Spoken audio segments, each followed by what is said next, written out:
डर करनी डर परम गुरु, डर पारस डर सार, डरता रहे सो ऊबरै, गाफिल खावे मार।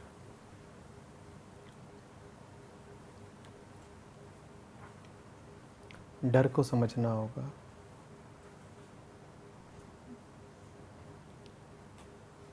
एक ही डर होता है, न होने का।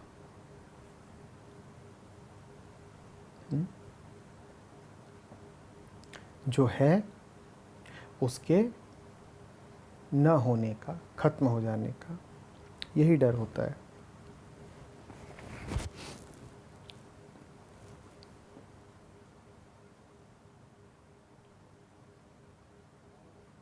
जो है उससे हमारी पहचान जुड़ी होती है, सुख स्वार्थ जीवन जुड़ा होता है। हम जीवन कहते ही उसे हैं जो है।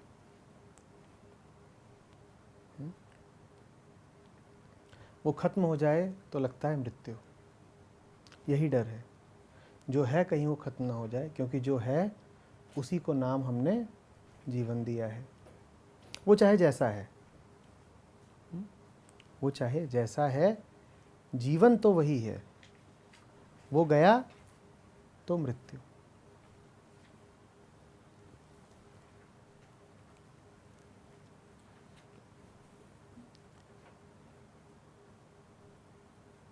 होना स्वभाव है।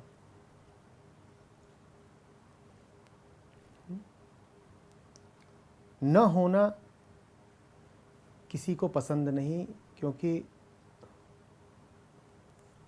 वो हम हैं नहीं। हम अपने आप को जीवित मानते हैं।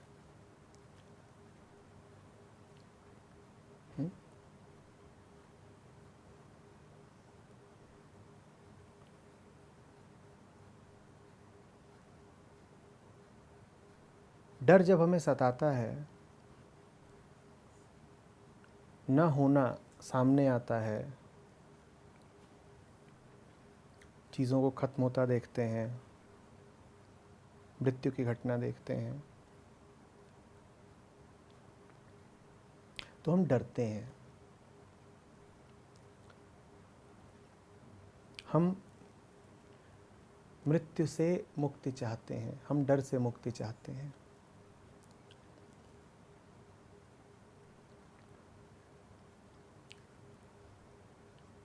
इलाज खोजना चाहते हैं हम डर मृत्यु की समस्या का, न होने की समस्या का। उसका इलाज हम कुछ गिने चुने रूपों में खोज लेते हैं। एक इलाज होता है ये कि इस ख्याल से ही दूर भाग जाओ कि तुम नहीं रहोगे।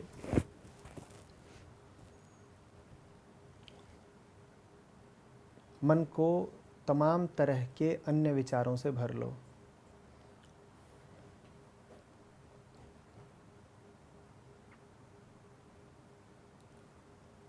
मन साफ रहेगा, स्पष्ट रहेगा, तो मन उसको देखेगा जो है, और जगत का तथ्य है मृत्यु।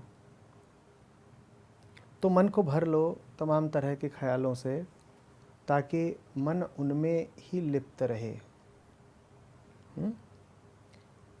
यह मन को भर देना, मन को गंदा कर देना, मन को रंजित कर देना, इसी को कहते हैं मनोरंजन।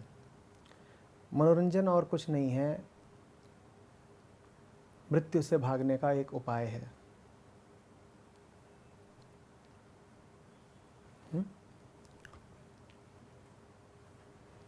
एक तरीका होता है युक्तियां लगाना, तरकीबें लगाना, जिनके माध्यम से अपने आप को ये सांत्वना दे सको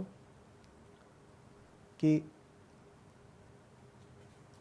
कालजयी हो गए, मौत को पीछे छोड़ आए, मरोगे नहीं।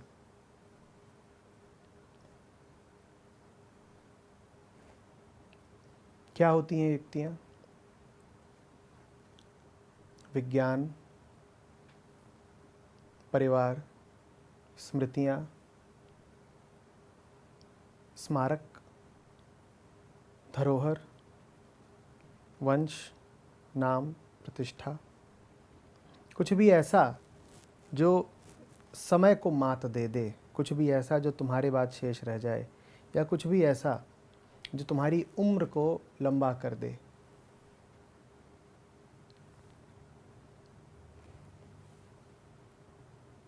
डर के पार जाने के लिए हम बहुत सहारे खोजते हैं।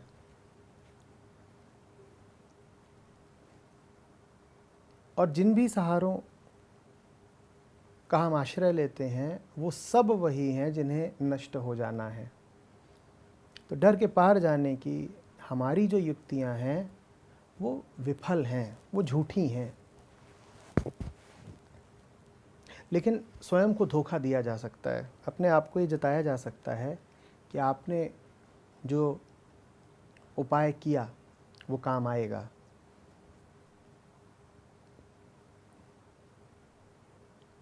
आप ख्याल ही न करो, आप चारों तरफ घटती मृत्यु को देखो ही मत,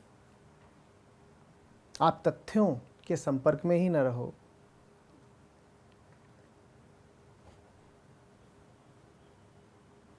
या आप प्रसिद्धि जुटा लो जो आपको लगे कि आपके बाद भी शेष रह जानी है।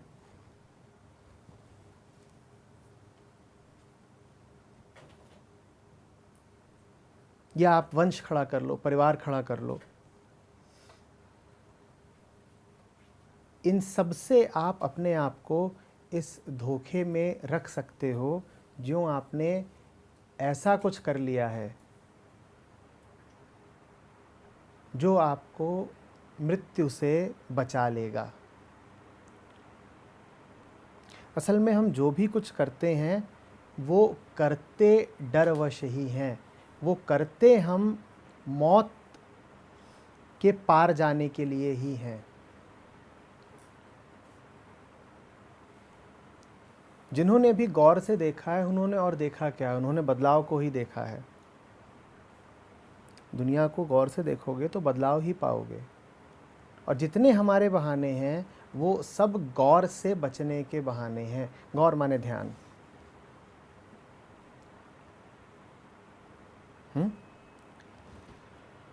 कबीर कह रहे हैं डर होना चाहिए, क्योंकि डर ही तुम्हें बताएगा कि जिस पर तुम टिके हुए हो वो तुम्हें नष्ट होने से बचा नहीं सकता।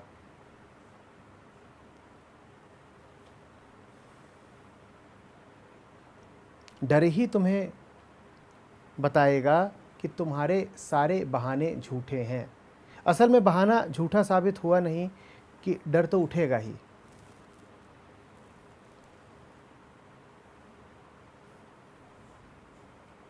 लेकिन आत्मविश्वास के लिए, सुविधा के लिए ये मानते रहना बहुत ज़रूरी है कि हमारे नुस्खे, हमारे तरीके कामयाब हैं।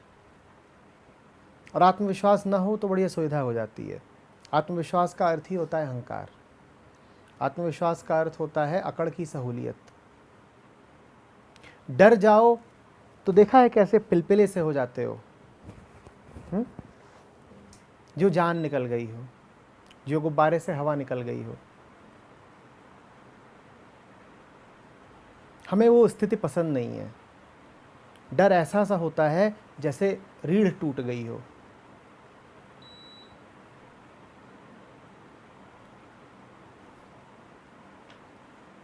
तो हम डर के तथ्य को, डर माने खात्मा, डर माने खात्मा, हम खात्मे के तथ्य को, मृत्यु के तथ्य को, डर के तथ्य को नज़रअंदाज करने के लिए, छुपा देने के लिए हजार तरीके की युक्तियां लगाते हैं, जुगाड़।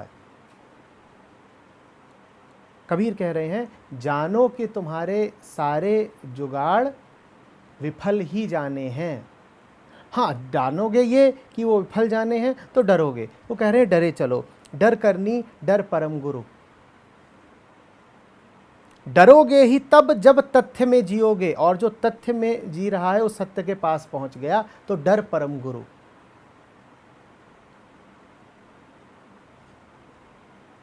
और कह रहे हैं कबीर उसको गाफिल जो डर में नहीं जीता। तुम्हारी नाव में छेद है, गाफिल बैठे हो तुम, पता ही नहीं तुम्हें कि क्या हो रहा है, तो डरोगे तो नहीं, पर धीरे धीरे नष्ट होने की ओर बढ़ रहे हो। और ऐसा भी नहीं है कि जब डर नहीं रहे हो तो बड़े आनंद में हो, क्योंकि जानना स्वभाव है। न जान करके ऐसा नहीं तुम शांति पालोगे। न जानने में भी पीड़ा है ही, बस तुम उस पीड़ा को सतह पे नहीं आने दे रहे, चैतन्य नहीं होने दे रहे, पीड़ा का विचार नहीं उठने दे रहे। पीड़ा है, वो जीवन में दिखाई देगी, वो वृत्तियों में दिखाई देगी, वो कर्मों में दिखाई देगी। हाँ, विचार नहीं आएगा तुम्हें, तुम्हें लगेगा नहीं, तुम्हारा दावा ये रह जाएगा कि तुम्हें पीड़ा नहीं है। डर को दबाने में हमारा प्रयोजन यही रहता है, पीड़ा प्रतीत ना हो, पीड़ा नीचे चली जाए, गहरी चली जाए, मन के तहखाने में बैठ जाए, मन की सतह पर ना आए, आंखों से ओझल हो जाए, दीवार के पीछे चली जाए, ताकि हम कह सकें कि हमें तो नहीं दिखाई देती, हमें झूठ बोलने की सुविधा हो जाए, हम कुछ ऐसा झूठ बोल पाएं कि झूठे भी न कहलाएं। कुछ है जो अब दीवार के पीछे चला गया, तुम कह सकते हो वो नहीं है, और कोई ना कह पाएगा कि तुमने झूठ बोला, क्योंकि अब तुम्हारे पास तर्क है। अब तुम अनैतिक नहीं कहलाओगे, अब तुम मक्कार नहीं कहलाओगे। तुम कहोगे मैं क्या करता, मेरी इंद्रियों की सीमा थी, दीवार के पार न देख पाती थी, डर दीवार के पार था, तो मैंने कह दिया मैं निडर हूँ, तो मैंने तो ठीक ही बोला, आप मुझे दोषी नहीं करार सकते, आप सज़ा नहीं दे सकते। ऐसी हमारी आंतरिक चाल रहती है। हम नश्वर हैं, हम मरणशील हैं, हम शनह शनह खत्म हो रहे हैं, हम प्रतिपल खत्म ही होते जा रहे हैं।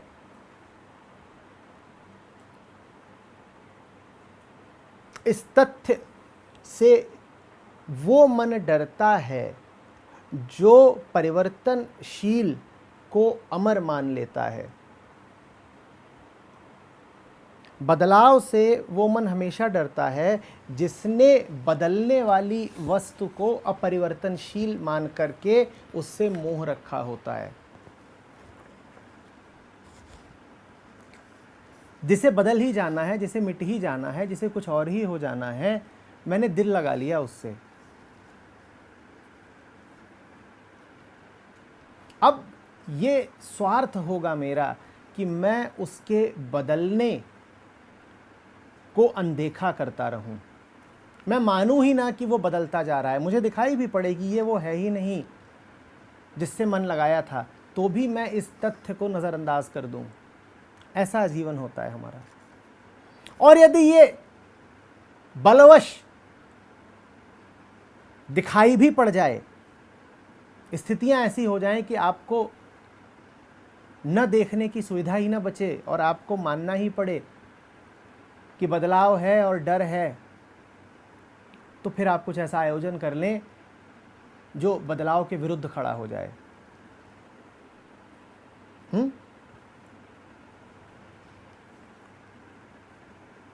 आप किसी तरह का सहारा जुटा लें, आप अतीत को वापस लाने की युक्तियां कर लें, आप भविष्य को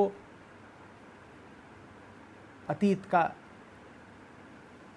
पुनर्चक्रण बना लें। यही सब तो हम करते रहते हैं ना।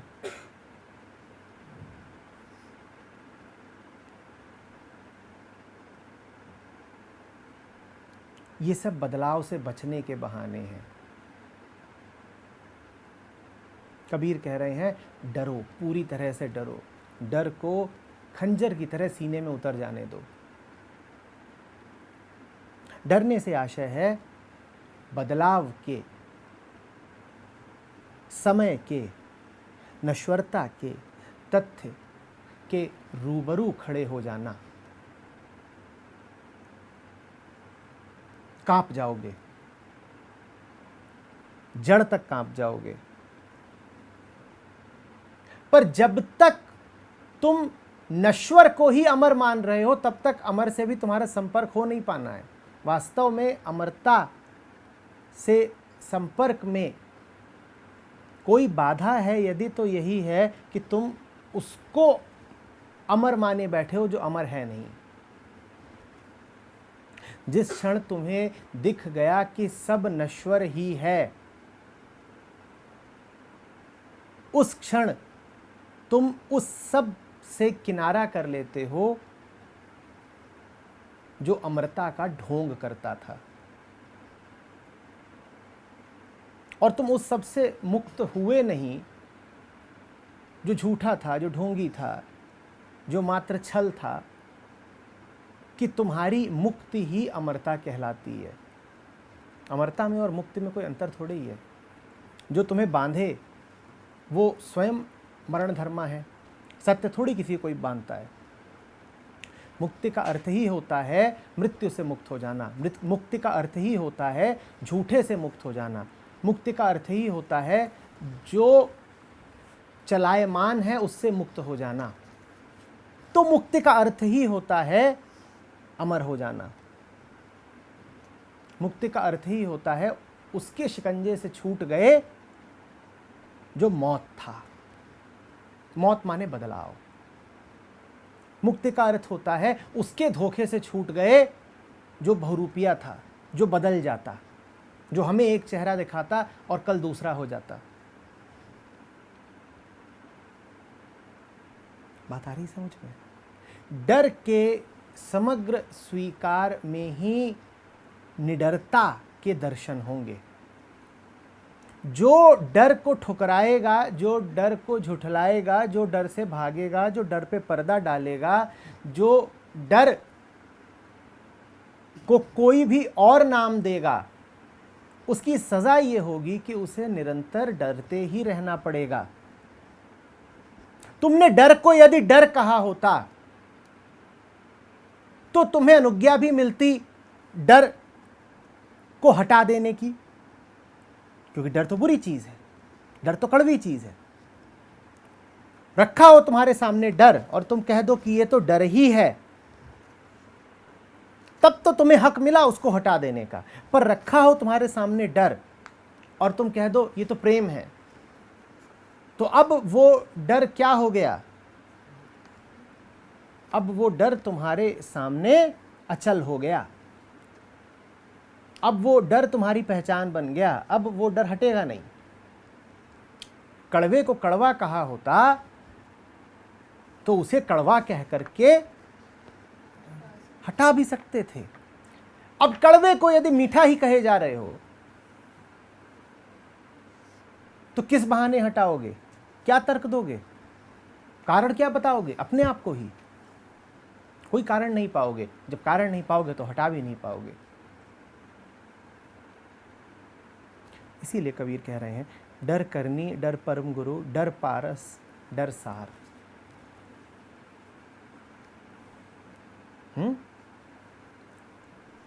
जब तुम उस सब से मुक्त हो जाना चाहते हो जो बदल रहा है और इसी कारण तुम्हें संबल नहीं देता है, सुरक्षा नहीं देता है, सहारा नहीं देता है, तब तुम्हें अंततः उसको भी छोड़ना पड़ता है जो तुम्हारे भीतर बैठा है और बाहर के बदलाव के साथ जोड़ा बनाता है। कोई बैठा है तुम्हारे भीतर जिसे बाहर जो कुछ बदल रहा है उसके साथ मोह रखना है, उसके साथ पहचान बांधनी है। जब बदलते हुए के साथ तुम्हारा राग समाप्त हो जाता है, तब तुम उससे भी मुक्त हो जाते हो जो बदलाव के साथ राग रखता है, वो तुम हो। कोई जगत भरी थोड़ी बदलता रहता है, बाहर वाला। बदलने में सबसे आगे तो तुम्हारा मन है, भीतर वाला। जिसे बदलाव से मुक्त होना हो, उसे संसार भर से ही थोड़ी मुक्त होना पड़ेगा। संसार के बदलाव से राग तो रखता है निरंतर बदलने वाला, विस्थापित होने वाला, उछल कूद मचाने वाला मन। मन को कभी एक जगह रुकते देखा है? संसार में और मन में यही साम्य है। ना संसार रुकता है, ना मन रुकता है, दोनों एक हैं। जो रुकेगा नहीं वो तुम्हें डरा देगा, क्योंकि तुम भागदौड़ करने वाली वस्तु हो नहीं।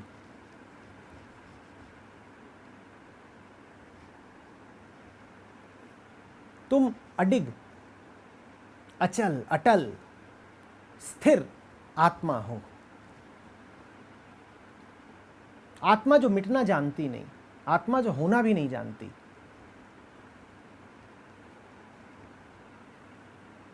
भीतर कुछ है तुम्हारे जो निरंतर तुम्हें बताता है कि न होना तुम्हारा संभव नहीं है, और बाहर कुछ है तुम्हारे जो निरंतर तुम्हें बताता है कि निरंतर तुम्हारा होना संभव नहीं है।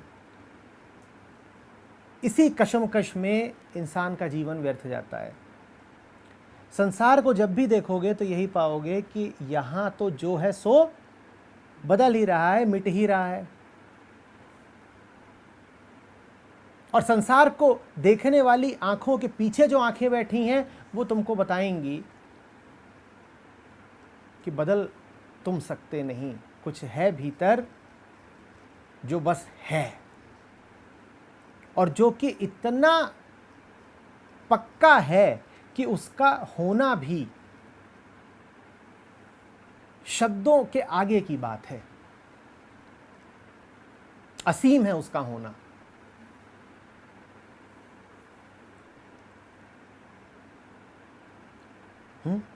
इसी कारण मृत्यु हमें पसंद नहीं है। इसी कारण जब भी किसी से बोलते हो मौत, तो उसके चेहरे पर खौफ आ जाता है।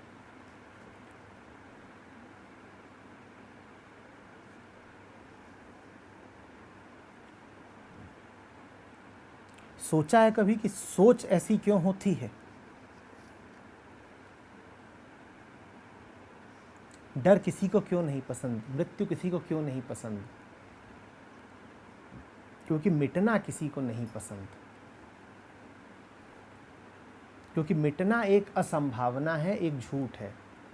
पर वो एक ऐसा झूठ है जो प्रतीत सच्चा होता रहता है, तो तुम फंस जाते हो, दिमाग चक्कर खा जाता है।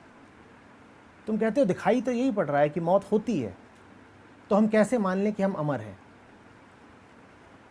फिर तुम अपनी अमरता के लिए बहाने बनाते हो। फिर तुम कहते हो ना ना ना, शरीर मरा, हम थोड़े ही मरे।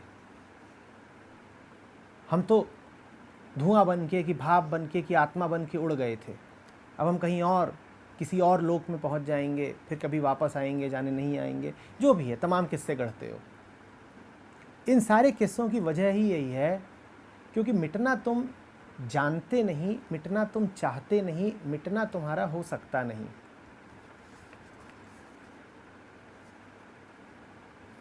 अरे बात समझ गए? कबीर कह रहे हैं जब मिटना तुम्हारा हो सकता नहीं, तो फिर इतनी हिम्मत रखो ना कि जो मिट रहा है उसको बिना कंपित हुए गौर से देख लो। डर के तथ्य के सामने सीधे खड़े हो जाओ। डर को छुपाते वही हैं जो डर जाते हैं। जो डरे नहीं हैं वो तो डरने को स्वीकार करते हैं। जो डरे हुए होते हैं वो डर से लड़ते हैं। कबीर कह रहे हैं डर से लड़ो मत, डर को बैठने दो भीतर। डर तुम्हारे वहम तोड़ देगा, डर तुम्हारी धारणाएं तोड़ देगा। तुम्हारी धारणाएं हमेशा स्थायित्व के इर्द गिर्द बुना गया एक जाल होती हैं, एक फरेब होती हैं। ये जानते तुम भी हो, इसीलिए अपनी धारणाओं को बचाने की फिराक में रहते हो। तुम जानते हो कि धारणाएं झूठी हैं, इसीलिए बचाना पड़ेगा। जब डर भीतर जाएगा तो धारणाओं का झूठ प्रकट हो जाना है। दोनों एक ही बात है। तुम कहते हो तुम्हारा प्रेम अमर है, भीतर ही भीतर डरे हो, जानते हो अच्छे से कुछ नहीं, भली भांति जानते हो कुछ शर्तें हैं जो जब तक पूरी हो रही हैं तब तक तुम प्रेम का स्वांग कर सकते हो, उसके बाद कुछ नहीं है। अभी इसी पल वो शर्तें तोड़ दो, प्रेम नष्ट हो जाना है। और शर्तें तोड़ो भी मत, बस ये सूचना अपने प्रेमी तक पहुंचा दो कि तुमने वो शर्तें तोड़ दी हैं, प्रेम नष्ट हो जाना है। ये तुम अच्छे से जानते हो, लेकिन तुम्हें अभिनय यूं करना है मानो तुम्हारा प्रेम अमर हो। तुम बार बार अपने प्रेमी के सामने यूं जाना चाहते हो जैसे कि लगातार हर दिन हर शाम यूं ही आते ही रहोगे। तुम कभी ये नहीं कहते कि विचित्र संयोग है कि आज भी लौट आया, क्योंकि यदि ये कह दोगे कि विचित्र संयोग है आज भी लौट आया तो तुमने ये स्वीकार किया कि संभव था कि आज लौटता नहीं। तुम लौटते हो तो यूं लौटते हो जैसे लौटना तुम्हारा स्वभाव हो। नहीं, लौटना तुम्हारा स्वभाव नहीं है।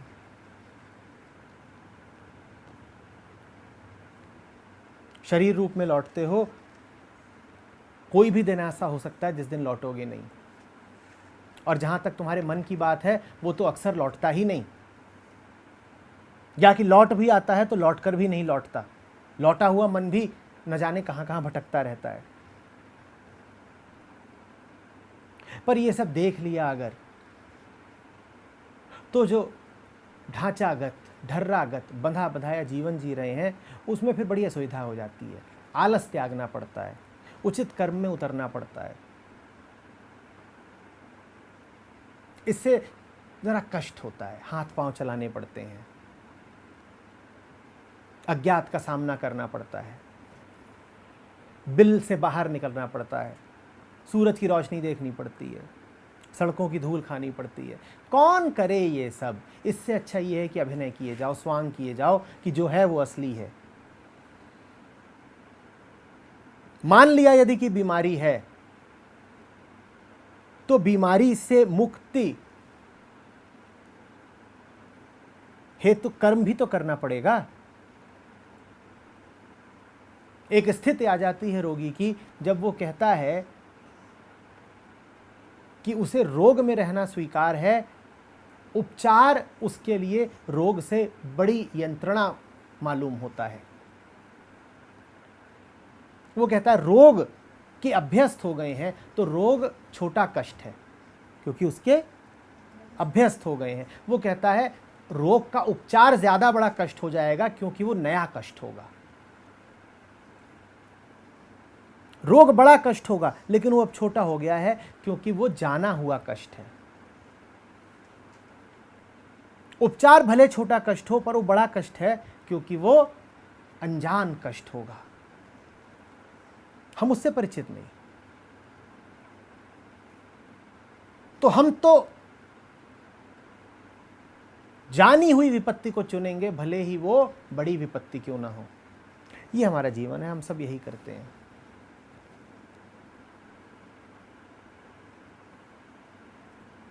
हम ऐसे खौफजदा जीव हैं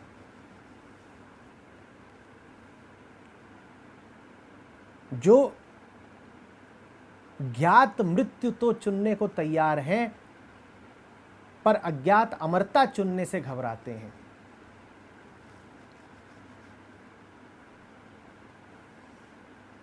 जिसको हम कहते हैं कि ये हमारा जाना पहचाना जीवन है, वो रोज रोज की मौत के अलावा और क्या है।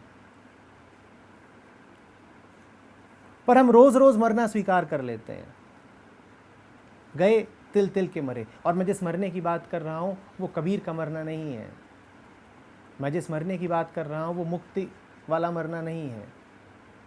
मैं जिस मरने की बात कर रहा हूं वो है चेतना का ह्रास। वो है मन पर आघात, वो है जीवन की रुग्णता। हमें वो स्वीकार है। तिल तिल कर, घुट घुट कर मरना स्वीकार है, पर जीवन का विस्फोट हमें भयावह लगता है। हम कहते हैं इतना सारा जीवन हम कैसे संभाल पाएंगे, नया होगा।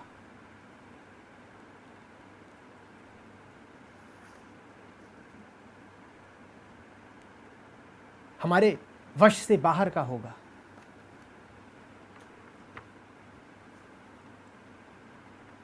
कबीर कह रहे हैं, जान लो कि तुम्हारे बहाने झूठे हैं, जान लो कि डर से बचने के तुम्हारे सारे प्रयास विफल हैं। बल्कि वो कह रहे हैं कि जानते तो हो ही, मान लो कि तुम जानते हो। डरता रहे सो उबरे, गाफिल खावे मार। तुम तो डरे रहो। किससे डरे रहो? अपने आप से, क्योंकि जो कुछ भी नकली है उससे तुम्हारे भीतर जो नकली है वही साझा रखता है।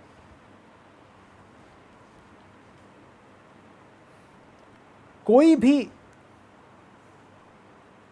छल, प्रपंच, धोखा तुम्हारे किस हिस्से के साथ सुलह करता है, तुमसे कहां पर आकर के जुड़ता है, तुम्हारे किस बिंदु से संपर्क बनाता है,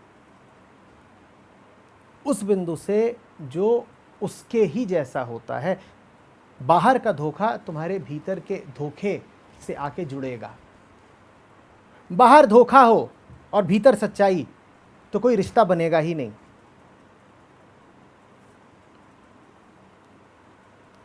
बाहर का आकर्षण तुम्हारे भीतर के उस बिंदु से आकर के जुड़ता है जो आकर्षित हो जाने के लिए तैयार ही बैठा हुआ है। तुम 8 बरस के होते हो, तुम्हारे सामने से एक स्त्री गुजर जाती है, तुम आकर्षित हो जाते हो क्या? तुम 18 के हो जाओ, ठीक वैसे ही स्त्री गुजर जाए, तुम आकर्षित हो जाते हो। आकर्षण क्या स्त्री मात्र में था? स्त्री मात्र में होता तो जब तुम 8 बरस के थे तुम तब भी आकर्षित हो जाते ना। स्त्री के गुजरने के पहले ही तुम्हारे भीतर कोई विद्यमान था जो आकर्षित होने के लिए तैयार हो चुका था।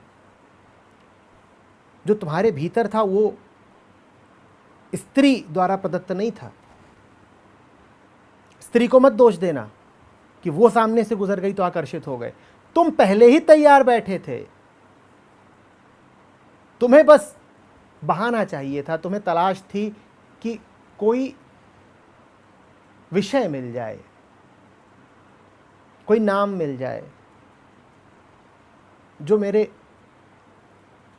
खांचे से मेल खा सके। भीतर एक तस्वीर तो मैंने बना ही ली है, कोई चेहरा मिल जाए जो मैं उस तस्वीर को दे सकूं।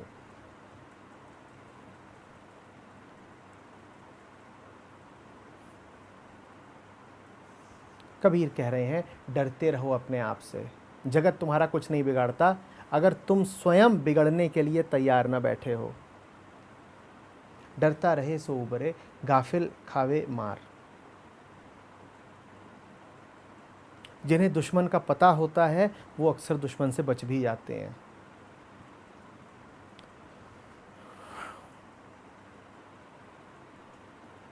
जो गाफिल होकर के सो जाते हैं, जिन्हें पता भी नहीं होता कि दबे पांव दुश्मन कितने नज़दीक आ बैठा है, सिरहाने ही खड़ा हो गया है, वही होते हैं जो कष्ट पाते हैं, हार और मृत्यु पाते हैं। कबीर कह रहे हैं, डरते रहो, डरते रहो। कुछ है तुम्हारे साथ जो लगातार उससे जुड़ेगा, जो डर का द्योतक है, जो डर के देश से है, जो डर का प्रतिनिधि है, तुम्हारा काम है उसको पहचानते रहना। तुम एक जैसे जहाज पर हो और जहाज में ही कुछ लोग ऐसे हों जिनका काम ही यही है कि वो जहाज में छेद किए जा रहे हैं। कबीर कह रहे हैं तुम्हारा काम है लगातार सतर्क रहना। तुम जानते रहो कि डर का कारण है, तुम्हारे ही साथ कुछ ऐसे लोग हैं जो तुम्हारे ही जहाज में छेद किए जा रहे हैं। तुम्हारे ही भीतर बैठा है तुम्हारा शत्रु।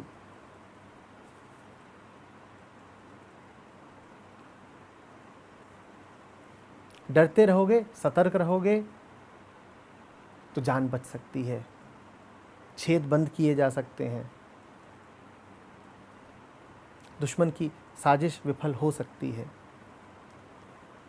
और अगर उल्लास में आ जाओगे, उत्सव मनाने लग जाओगे, जो जीत मिली नहीं उसके जश्न में डूब जाओगे, जो पाया नहीं उसका ढिंढोरा पीटने लगोगे, जिस नींद के तुम पात्र नहीं उस नींद का सुख भोगने लगोगे, तो दुश्मन छेद करता जाएगा। तुम कहोगे सब ठीक है, तुम कहोगे ना कोई संकट नहीं, सब बढ़िया चल रहा है। वास्तव में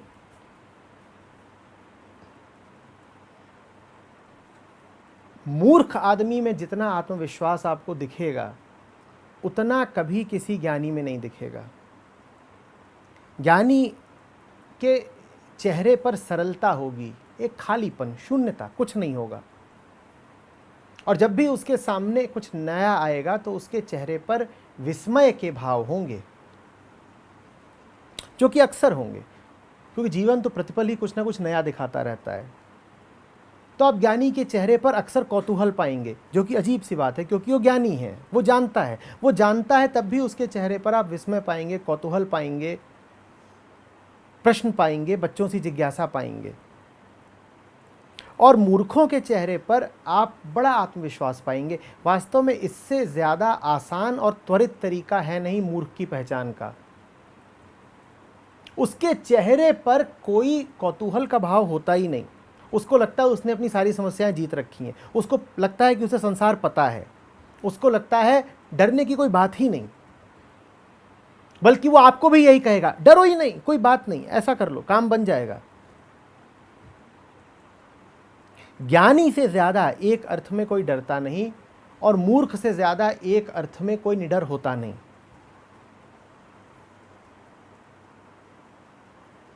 मूर्ख की निडरता वैसे ही होती है जैसे ज़मीन में आंखें दिए हुए, मुंह दिए हुए शुतुरमुर्ग की। सामने दुश्मन खड़ा है और शुतुरमुर्ग बिल्कुल विश्वास से भरा हुआ है, कोई दुश्मन नहीं है। और नीचे अगर कुछ कीड़े इत्यादि हों जो कहते हों कि भैया अब बस पंजे गड़ने ही वाले हैं तुम्हारी गर्दन में, तो कहता हूँ कहाँ, कैसी बात कर रहे हो, आओ शेयर मार्केट की बात करें।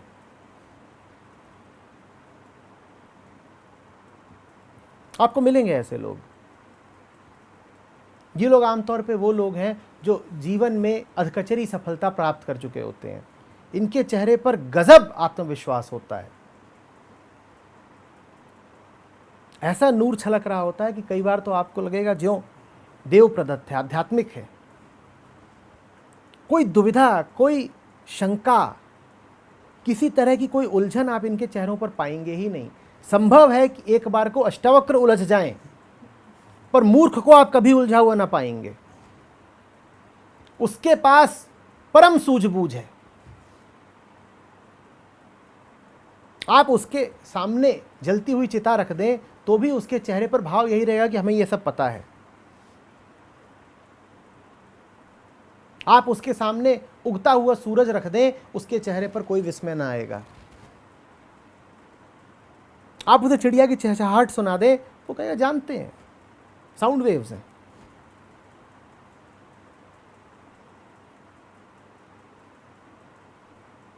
दुर्भाग्य ये है कि ज़्यादातर पढ़े लिखे लोग इसी कोटि में आ जाते हैं।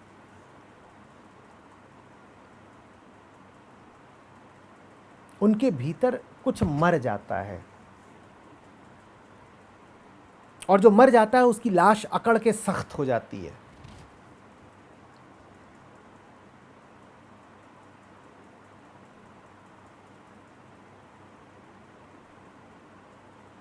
लगातार एक भाव उनके भीतर रहता है, मैं जानता हूं। और जितना ज्यादा वो इस भाव को प्रश्रय देते हैं, उतना ही पता चलता है कि वो न जानने से कितना डर रहे हैं। जीवन अज्ञेय है, इस तथ्य से वो कितने आतंकित हैं। उस आतंक को छुपाने के लिए उन्होंने लगातार अपने चेहरे पर सहजता का, विश्वास का नकाब ओढ़ रखा है। ऐसे ही लोग होते हैं फिर जो मनोरोगों की गिरफ्त में आते हैं। इन्हें ही अवसाद होता है, यही डिप्रेशन के मरीज बनते हैं। मनोवैज्ञानिकों के पास आप इन्हीं को कतार में पाएंगे। हाँ, अक्सर ये वहां मुंह छुपा के जाएंगे, और जब वहां जाएंगे तो पहली ही बार में सच भी ना बताएंगे कि ये मनोरोगी हैं।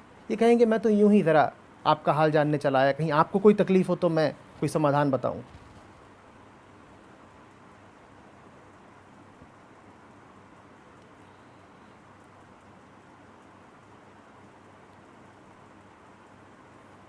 शंकित हो लीजिएगा, डर लीजिएगा, कोई गुनाह नहीं हो गया। इससे ये नहीं बिल्कुल पता चलता कि आप में कोई हीनता है। हीनता तो तब है जब उपनिषद के श्लोक आपके सामने गाए जाएं और फिर भी आपके चेहरे पर भाव यूं रहे जैसे रोटी दाल की बातें हो रही हैं। हाँ हाँ, ये तो रोज़मर्रा की चीज़ें हैं, हमें पता है।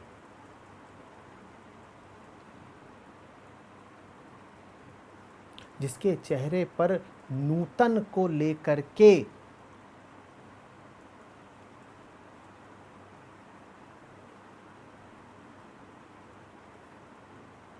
एक हतप्रभता नहीं है, जो अवाक नहीं हो जाता, जिसकी बोली नहीं बंद हो जाती, जिसकी सिट्टी पिट्टी नहीं गुम हो जाती, जानते हैं ना, हक्का बक्का रह जाना, जो उस अनुभवहीनता के क्षण से कभी गुजरा ही नहीं, जब यह भी ना पता चले कि कौन सा अनुभव सही होगा, वो समझिए कि जिया ही नहीं। सत्य जब गहराई से आप में प्रवेश करता है तो आपको एक गहरी असुविधा ये होती है कि आप जान ही नहीं पाते कि आपको अब प्रतिक्रिया क्या करनी चाहिए। आप हंसें कि आप रोएं, कि आप धन्यवाद दें, कि आप जान छुड़ा के भाग लें। आपको समझ में ही नहीं आता कि कौन सा अनुभव इस मौके के लिए उचित रहेगा। तो आप उलझ जाते हैं और उसका फल आपको ये मिलता है कि कोई अनुभव होने नहीं पाता। यही सत्य का प्रमाण है कि वो अनुभवातीत है, अनुभवातीत है। सत्य की जोड़ का अनुभव आप खोज ही नहीं पाते। फिर बस एक ही प्रतिक्रिया होती है जो उचित होती है। वो क्या होती है? विस्मय, अवाक खड़े रह गए, करें क्या समझ में ही नहीं आता। वो मूर्खता की स्थिति होती है। और जिन लोगों को होशियारी से बहुत लगाव है, फिर वो इसीलिए कभी सत्य का सामना कर ही नहीं पाते, क्योंकि सत्य तो जब भी आपके सामने आएगा आपकी शक्ल मूर्खों जैसी ही हो जानी है। वो मूर्खता परम प्रज्ञा है। उस मूर्खता में आदमी सब कुछ जान लेता है। नवजात शिशु तुम्हारे सामने आए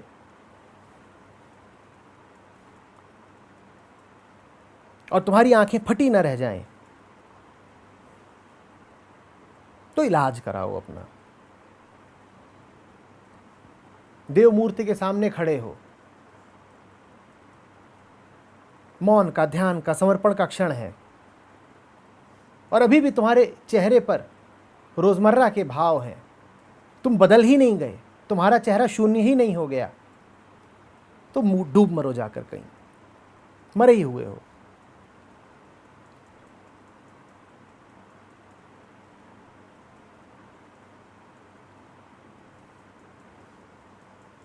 खाली जगह पर हो, प्रपात है, पर्वत है, पक्षी हैं, और वहां पर भी तुम्हारे चेहरे पर भाव यूं ही है जैसे किसी बाजार में टहल रहे हो, तो व्यर्थ ही गया ना जीना। प्रेम में हो, प्रेमी के साथ हो, प्रेयसी के साथ हो, अंतरंगता का, आलिंगन का क्षण है, और तुम्हारा चेहरा वैसा ही है जैसा लाला जी की दुकान पर था, और पूछ रहे हो आलू कितने पसेरी। तो बेहतर है कि तुम अभी आलू प्याज में ही जियो।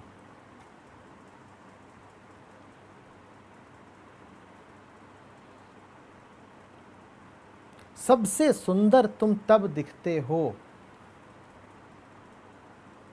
जब तुम्हारी सारी अकल और सारी होशियारी तुम्हारे चेहरे से कोई साफ कर देता है।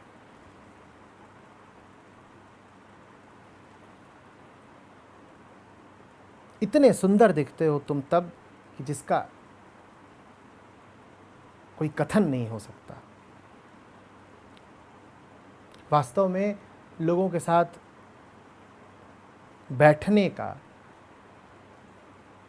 और बात करने का और सच्चर्चा करने का जो एक बड़ा मुझे सुफल मिलता है, प्रसाद मिलता है, पुरस्कार मिलता है, वो ये है कि मैं लोगों के सुंदरतम चेहरे देख पाता हूँ। वार्ता शुरू होने के करीब आधे पौन घंटे बाद श्रोताओं के जैसे चेहरे हो जाते हैं, वैसे चेहरे उनके कभी कभार ही होते होंगे। तो ये सौभाग्य होता है मेरा कि मैं अपने श्रोताओं के, अपने साथियों के वो रूप देख पाता हूँ जो अरूप से बड़े मिलते जुलते होते हैं। इस समय आप जैसे दिख रहे हैं, ये आपके रूप की उच्चतम अभिव्यक्ति है। आप इससे ज़्यादा सुंदर कभी ना हो पाएंगे। तुम नहीं, अभी तुम अपवाद हो।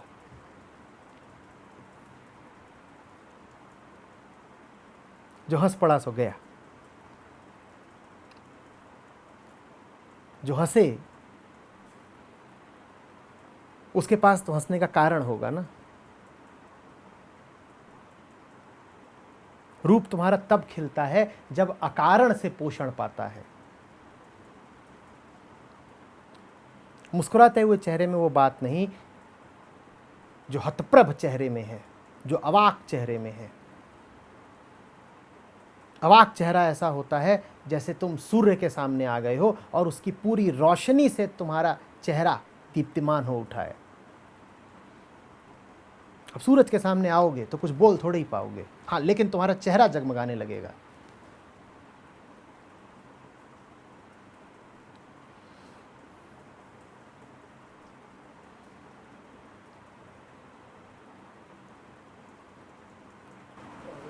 शांत चित्त जो पीसफुल और वंडर, हाँ, तो दोनों कैसे पीसफुल ऊपर अब उनसे सरप्राइज होता है। वंडरमेंट, अवाक होना, वो उठता ही तब है जब आप अशांति से शांति की ओर आते हैं। समझ रहे हैं? अशांत रहना आदत है हमारी, और अशांति में ज्ञान पूरा है, क्योंकि ज्ञान से ही तो अशांति है। आपको जानते हैं वही आपको अशांत कर रहा है। कभी आप अशांत हुए हैं बिना कुछ जाने? अशांति का तो कारण ही ज्ञान है ना। अवाक होने में ज्ञान का लोप होता है, ज्ञान की मृत्यु होती है, तभी तो आप अवाक हो जाते हैं। आप कहते हैं मुझे जो पता था वो कितना छोटा है। आपको मूढ़ सा प्रतीत होता है। अब आप शांत हुए। शांति भी एक चोट करती है गहरी, उस चोट को कहते हैं विस्मय। जब अशांति में जीने की आदत पड़ गई हो, तो जब अशांति हटती है और शांति सामने आती है, तो मुंह खुला रह जाता है। जैसे आप झूठ में जी रहे हो और तभी सच्चाई उठ खड़ी हो और आप उसको मूर्ख की तरह निहारें कि ये क्या हो गया, मैं किस में विश्वास किए जा रहा था। ये शांति का प्रादुर्भाव है, ये शांति आई है, लेकिन ये शांति चोट की तरह आई है, इसीलिए तो आपको अवाक कर रही है। शांति जब अशांति को हटा करके उतरे तो उसको कहते हैं अवाक हो जाना, या अहोभाव, या विस्मय, या वंडरमेंट।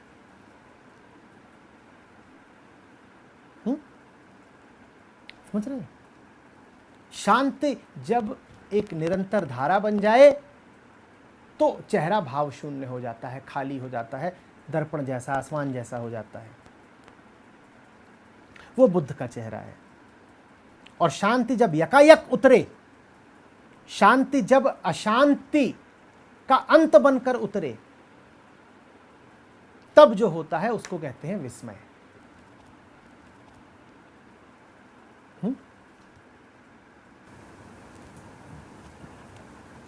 बर्टन रसल का स्टेटमेंट है कि irony of life is that intelligent are full of doubt and stupids are cocksure. बस वही बात है जिसकी अभी हो रही है। ये जो शब्द आपने इस्तेमाल किया ये बिल्कुल सटीक है, कॉकश्योर। मूर्ख को आप इसी से पहचानिएगा, वो कॉकश्योर होगा, उसके चेहरे पर कोई संशय, कोई दुविधा नहीं होगी। देखिए, श्रद्धा अंधविश्वास नहीं होती, श्रद्धा विश्वास भी नहीं होती। जो वास्तव में श्रद्धा रखता है वो शंका करने के लिए स्वतंत्र हो जाता है। श्रद्धालु सवाल करेगा, श्रद्धालु शंका करेगा, श्रद्धालु को बार बार ऐसा लगेगा कि वो गलत भी हो सकता है। श्रद्धा बड़ी निडरता देती है ना, श्रद्धा बड़ी हिम्मत देती है। जब आप में हिम्मत होती है तभी आप इस संभावना को स्वीकार कर सकते हो कि आप गलत भी हो सकते हो। ये संभावना स्वीकार करने के लिए कि आपका विश्वास, आपकी सोच गलत हो सकती है, बड़ी ताकत चाहिए ना। हल्का आदमी तो टूट जाता है जब ये साबित होता है कि उसकी सोच गलत थी। हल्के आदमी की निशानी ही यही है। आप उससे तर्क करिए और आप उसे तर्क में पराजित कर दीजिए, वो टूट जाता है, उसे बुरा लग जाता है। और जिस आदमी में गुरुता होती है उसकी निशानी ये होती है कि जब वो गलत साबित होता है तो उसे खुशी होती है। उसे लगता है कि कुछ मेरे पास था जो गलत था और मैं उसको पोषण दे रहा था, भला हुआ कि वो गलत सिद्ध हो गया। ये श्रद्धा की निशानी है। श्रद्धा हमेशा गलत सिद्ध होने के लिए तैयार होती है। क्या गलत सिद्ध होगा? श्रद्धा नहीं। चूंकि श्रद्धा है इसीलिए विश्वास गलत सिद्ध हो जाएंगे। श्रद्धालु कभी अकड़ेगा नहीं, वो कहेगा मुझे ऐसा लगता है और जो मुझे लगता है हो सकता है वो गलत हो। एक चीज को छोड़ करके वो बाकी हर चीज को गलत मानने के लिए तैयार है। श्रद्धा का अर्थ होता है एक पर परम निष्ठा है, उसके अलावा बाकी सब कुछ गड़बड़ हो सकता है। उस एक चीज के अलावा मैं जिस भी चीज से जुड़ा हुआ हूं वो नकली, झूठी हो सकती है। ये श्रद्धा की निशानी है। श्रद्धालु कभी अड़ेगा नहीं। श्रद्धालु में एक तरह की बड़ी तार्किक और वैज्ञानिक दृष्टि होगी। श्रद्धा तर्क का या विज्ञान का या बुद्धि का विपरीत नहीं है, बल्कि जिसमें श्रद्धा होती है सिर्फ वही पूरी बुद्धि लगा सकता है। जिनमें श्रद्धा नहीं होती वो तो बुद्धि से डर जाएंगे। वो कहेंगे ज़्यादा अकल लगाई तो कुछ ऐसा सामने आ जाएगा जो हमें तोड़ देगा, तो ज़्यादा अकल लगाओ ही मत। और ये आप अक्सर सुनते होंगे। जो डरा हुआ आदमी होगा वो अकल से कितना घबराता है, वो कहता है नहीं नहीं इससे ज़्यादा मत सोचो। जो श्रद्धालु होगा वो कहेगा और सोच लो, सोच जहां तक जाती है जाने दो, क्योंकि हम डरते नहीं हैं। सोच जो भी कुछ सामने लाएगी वो इतना खौफनाक नहीं हो सकता कि वो हमें तोड़ दे। आप समझ रहे हैं?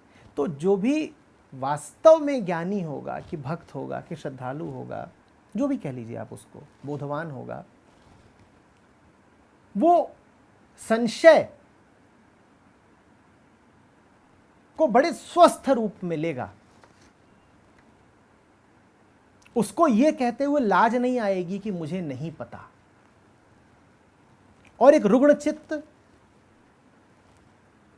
यह कहते हुए लजा जाएगा, हीन अनुभव करेगा कि मैं नहीं जानता।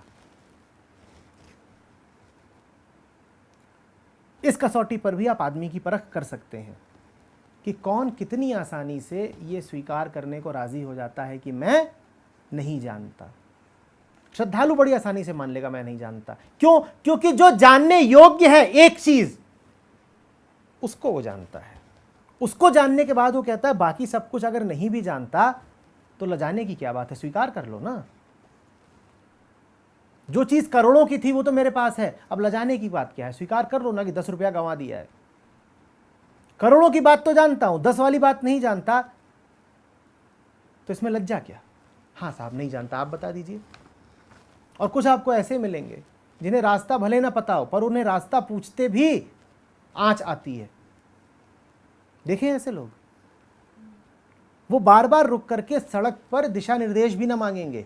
वो कहेंगे हाँ ऐसे ही होगा, पूछना क्या है, हम किसी से कम है क्या, यूं ही चल लो। भटकना उन्हें स्वीकार है, पर ये मानते उनकी जान जाती है कि मैं नहीं जानता। धार्मिकता की, आस्तिकता की ये निशानी है। आपको अपने अज्ञान से कोई बैर नहीं रह जाएगा। आप अपने अज्ञान को भी प्रेम से देखेंगे। आप हंस के बता पाएंगे मालूम है मैं तो कुछ नहीं जानता। ये क्यों बता पाएंगे आप हंस के? क्योंकि आप वास्तव में जो असली है उसको जानते हैं। असली को जानने का फल ही यही मिलता है कि अब आप खुल के स्वीकार कर सकते हैं कि नकली में बहुत कुछ है जो आप नहीं जानते। संसार का ज्ञान तो अनंत है, कोई भी ऐसा नहीं जो सब कुछ जान सकता हो। तो मैं झूठ क्यों बोलूं कि मैं सब कुछ जानता हूं? मान ही लो कि नहीं जानता। जैसे ब्रह्म अनंत है, वैसे ही संसार में जो पसरी हुई माया है वो भी तो अनंत है। तो मान ही लो कि नहीं जानता।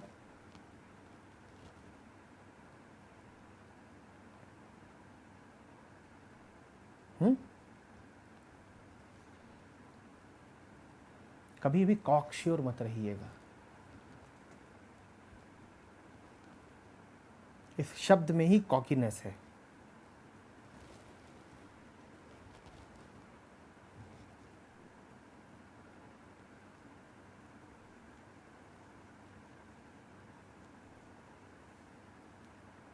आंखें निरंतर अज्ञेय की संभावना से भरी हुई रहें।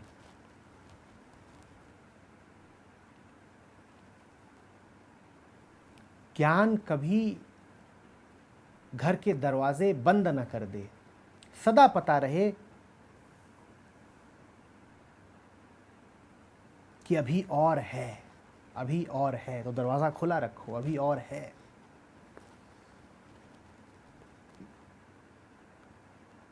हरी बात समझ में?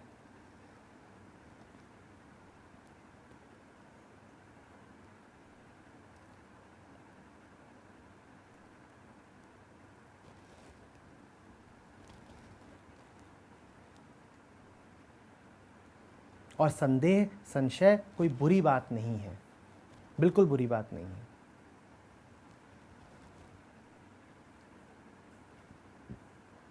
आध्यात्मिक ज्ञानी होने का अर्थ ये नहीं होता कि आपके सारे जगत संबंधी संशय भी मिट ही जाएंगे, कि आप कहें कि हमने तो मोक्ष पा लिया है। अब हम थोड़ी पूछेंगे कि ये घी है कि तेल है। अरे भाई,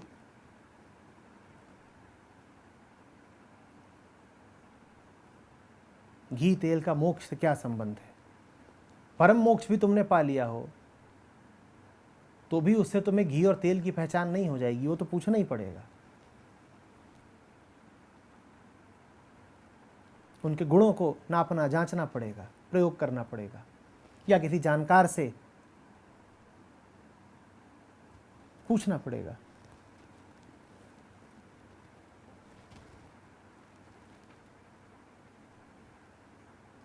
बुद्ध के सामने तुम जा करके रूसी भाषा में बात करते तो बुद्ध ये थोड़ी कहते कि हम सब जान गए, वो भी किसी अनुवादक को ही बुलाते।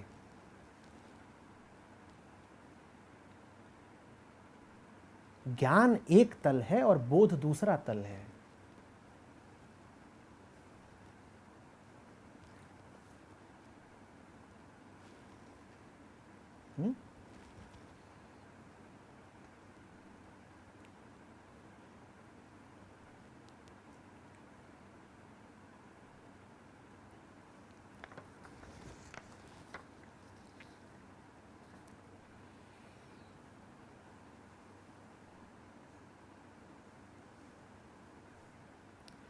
जो कामिनी पर्दे रहे सुने न गुरुगुण बात, सो तो होगी कूकरी फिरे उघारे घात, फिरे उघारे गात।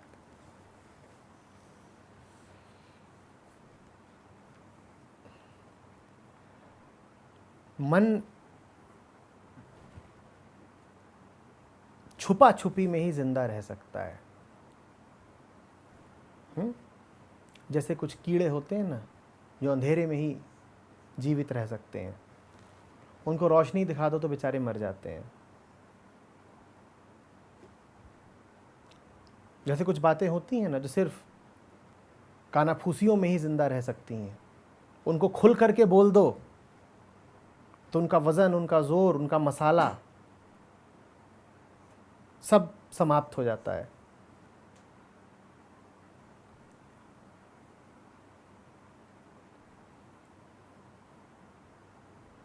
तो मन इसी तरीके से छुपा छुपी पर्देबाजी में ही जिंदा रह सकता है। जो कुछ तुम्हें बहुत बुरा लगता हो, जिन बातों को तुम केंद्र बना करके जीवन बिताते हो, जिन बातों को तुम अकथनीय समझते हो, एक प्रयोग करके देखना। कभी उनको बस सरलता से यूं ही कह देना, और अगर तुमने कह दिया उनको खुले स्वर में, तो कहते ही उनका दंश मिट जाएगा, कहते ही उनका वजन समाप्त हो जाएगा। उनमें वजन ही तब तक है जब तक तुम उनको अकथनीय मानो, जब तक तुम उनको इतना बड़ा मानो कि तुम उनकी चर्चा ही नहीं कर सकते। इसीलिए जिन बातों को हमें बड़ा बनाना होता है, हम उनकी चर्चा करनी बंद कर देते हैं। चर्चा करनी शुरू कर दो तो कोई बात बड़ी रहेगी नहीं, तुम्हें दिख जाएगा वही पुरानी क्षुद्रताएं हैं, इनको बड़ा मान के क्या बैठे हुए हैं।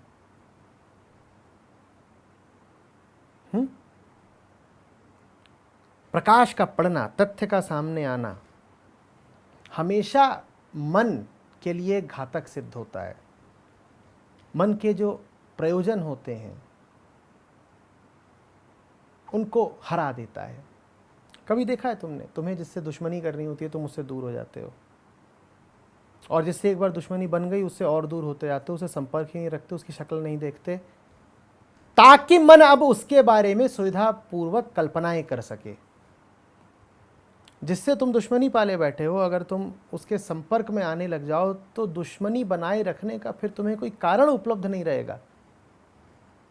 दुश्मनी अगर बनाए रखनी है, और दुश्मनी बड़ी रसपूर्ण बात है, किसी को तुमने दुश्मन बनाया नहीं कि तुम्हें मसाला मिल गया, अब वो दुश्मन दिन भर तुम्हारे मन में घूमेगा, मन को गति कायम रखने का कोई कारण मिल गया। दुश्मनी बनी रहे इसके लिए ज़रूरी है कि दुश्मन से कभी सामना ना हो, क्योंकि सामने हो गया तो दिख जाएगा कि तुम्हारे ही जैसा तो है। इतनी घृणा का तो कोई भी पात्र नहीं जितनी घृणा तुमने उसके लिए जुटा ली है। पर अगर दिख गया कि दुश्मन से व्यर्थ ही दुश्मनी करे बैठे थे, तो दिन भर करोगे क्या, सोचोगे क्या? जीवन का लक्ष्य ही मिट जाएगा, जीने का बहाना ही खत्म हो जाएगा।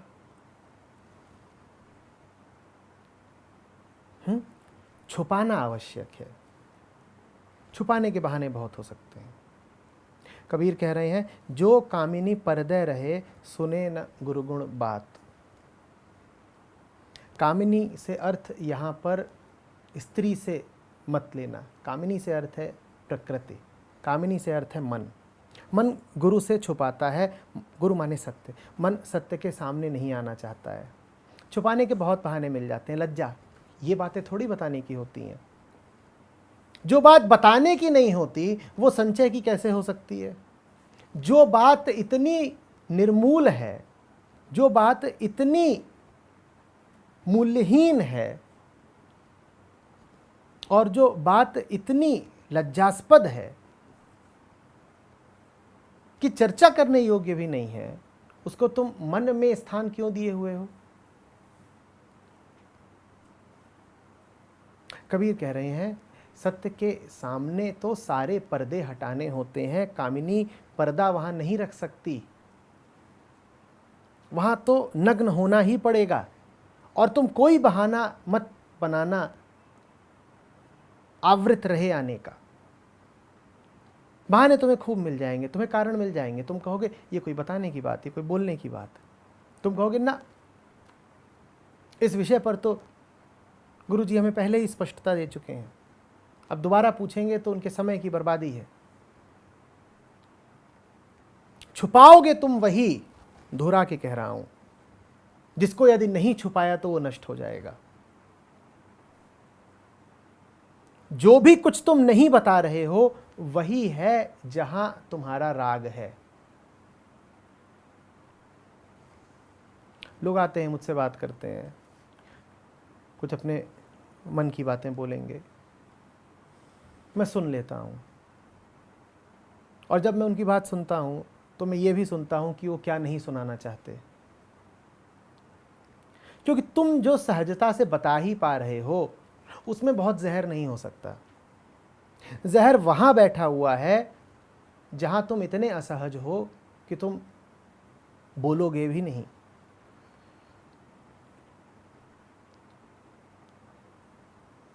वो फिर निकलवाना पड़ता है, उगलवाना पड़ता है। जैसे कोई बच्चा हो और उसने कुछ खा लिया हो तो उसके गले में उंगली डाल करके उसे उल्टी कराई जाए।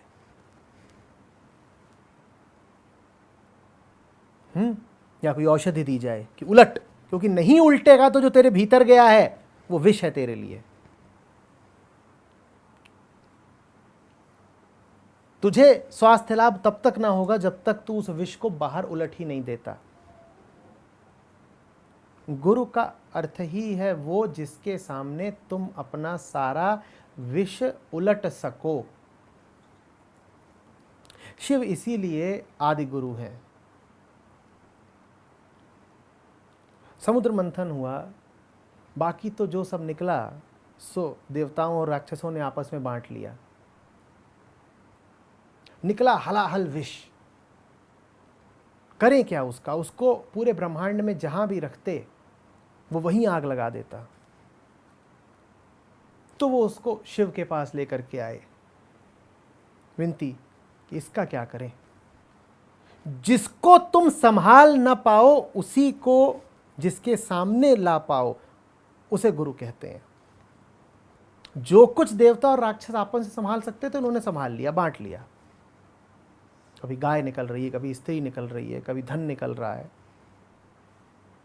उसका तो वो बंटवारा करते चले। जब कुछ ऐसा भयानक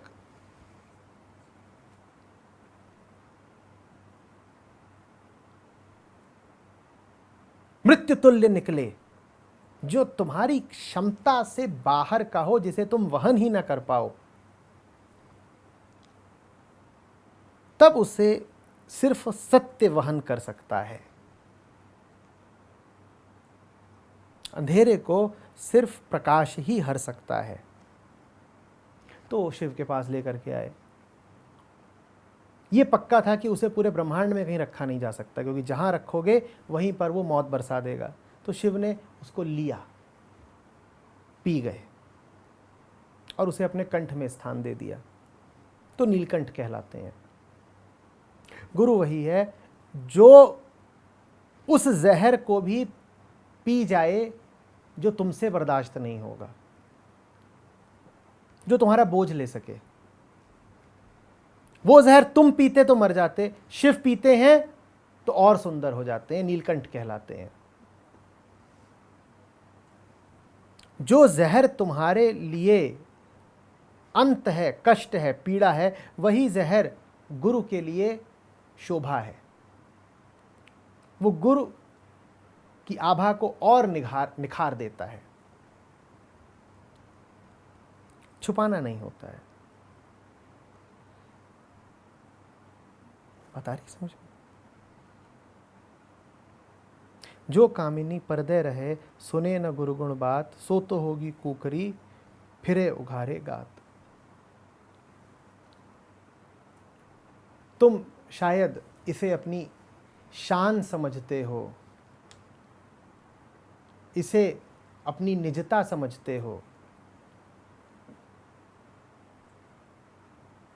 कि कुछ बातों को तुम प्रदर्शित नहीं करना चाहते किसी को भी, गुरु को भी।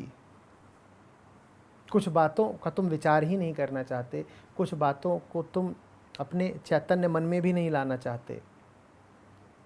कबीर कह रहे हैं इसमें शान इत्यादि कुछ नहीं है। इससे बस ये पता चल रहा है कि तुम पूरे तरीके से प्रकृति के ही गुलाम हो। जब कुकरी कह रहे हैं, कुतिया, तो उससे अर्थ है वो जो मात्र पशुवत व्यवहार करता हो, वो जो मात्र प्रकृति का ही गुलाम हो, जिस पर बोध का प्रकाश बिल्कुल पड़ा ना हो। प्रकृति चाहती है बने रहना। प्रकृति का एक ही काम है, समय की धारा कायम रहे। और जान ये तुम जाते ही हो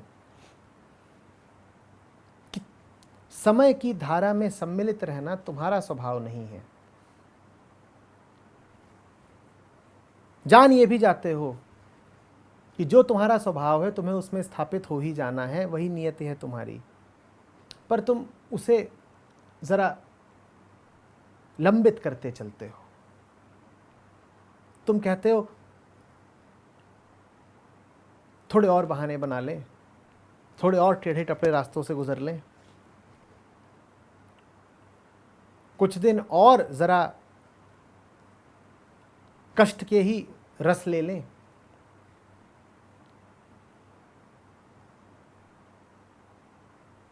तो तुम अपनी अवस्था को बचाए रखने के बड़े उपाय करते हो। कबीर कह रहे हैं देख नहीं रहे हो कि तुम पशुओं जैसी तो हरकत कर रहे हो। पशु कौन? जो गुलाम हो, जो पाश में बंधे सो पशु, जो बंधन में बंधा रहे सो पशु। गुरु से तुम बातें छुपाते ही इसीलिए हो क्योंकि तुम्हें बंधन में ही बंधे रहना पसंद है। इसीलिए कबीर जो पर्दा रखे उसको कह रहे हैं कुकरी। और कह रहे हैं कि छुपाते तो हो गुरु से, लेकिन ये नहीं जान पा रहे हो कि जो तुमने छुपा रखा है वो सब उघड़ा हुआ है। कैसे उघड़ा हुआ है? तुम्हारे वचनों से नहीं उघड़ा हुआ है, वचन से तो तुम छुपा ही ले रहे हो, तुम्हारे कर्मों से और तुम्हारे जीवन से उघड़ा हुआ है। अपनी जान तुम छुपा रहे हो, लेकिन तुम्हारे कर्म तो सब प्रदर्शित किए दे रहे हैं। तुम्हारा जीवन तो सब बताई दे रहा है ना, पूरा भेद खुला जा रहा है, पोल खुली जा रही है।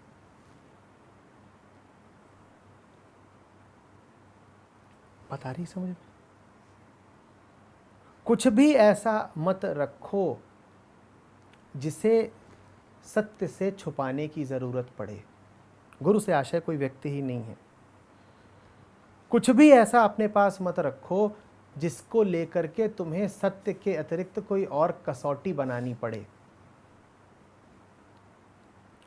जो कुछ भी तुम्हें सच्चाई से छुपाना पड़ रहा है, सच्चाई माने गुरु, जो कुछ भी तुम्हें सच्चाई से छुपाना पड़ रहा है वो रखने के काबिल ही नहीं है। पूरी दुनिया को, उदाहरण के लिए, हो सकता है तुम बड़े ज्ञानी हो और एक ही पैमाने पर तोलते हो। क्या पैमाना? कि व्यक्ति में बोध है कि नहीं। तुम किसी से भी मिलते हो, उससे निकटता तुम एक ही शर्त पर लाते हो कि कितना बोधवान है ये। लेकिन अपने स्वजनों के लिए, अपने परिवार के लिए, अपने बच्चे के लिए, पति के लिए या पत्नी के लिए तुम पैमाना बदल देते हो। वहां पर तुम ये पूछते ही नहीं कि ये कितना बोधवान है। वहां पर तुम उसे सत्य की तुला पर नहीं तोलते। वहां तुम कहते हो नहीं नहीं नहीं, बाहरी लोगों के लिए मापदंड ठीक है कि तुम्हें बोधवान होना चाहिए, और मेरी पत्नी, मैं जानता हूं वो परम मूर्ख है, लेकिन वो तो पत्नी है ना, उसको तो किसी और ही तराजू पे तोलूंगा। कबीर कह रहे हैं कर मत देना। जो कुछ भी तुम्हें सत्य के सामने लाने से डर लगता हो, उसका तुम्हारे जीवन में उस रूप में होना उचित ही नहीं है जिस रूप में तुम उसकी रक्षा कर रहे हो।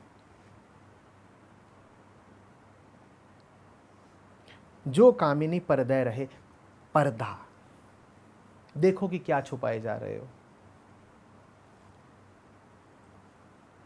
सुने ना गुणगुण बात, और जो पर्दे में होगा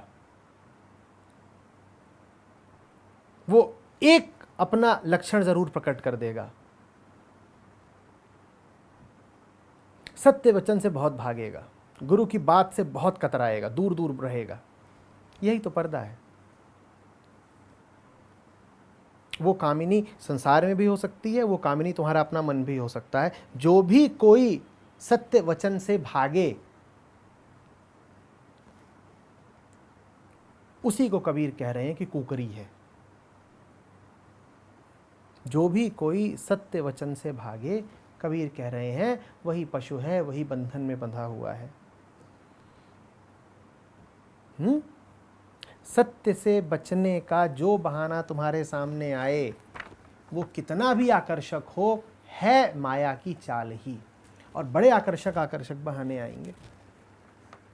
आकर्षक ना होते तो तुम्हें सत्य के सामने आने से रोक कैसे लेते।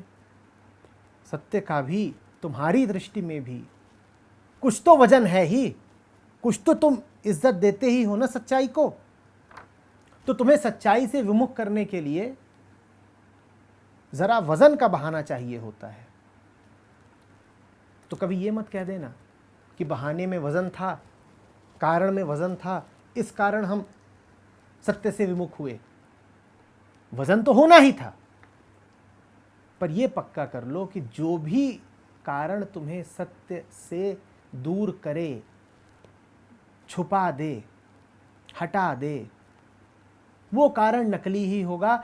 आगे विचार मत करना, बस एक चीज पूछ लेना, इस कारण के चलते गुरु से दूर हुआ कि नहीं, इस कारण के चलते पर्दा पड़ा कि नहीं, इस कारण के चलते दूरी बढ़ी कि नहीं, इस कारण के चलते अवसर चूका कि नहीं। और अगर उत्तर हाँ में आए तो जान लेना कि वो कारण माया है। हित चाहते हो अपना तो मुक्त हो जाओ।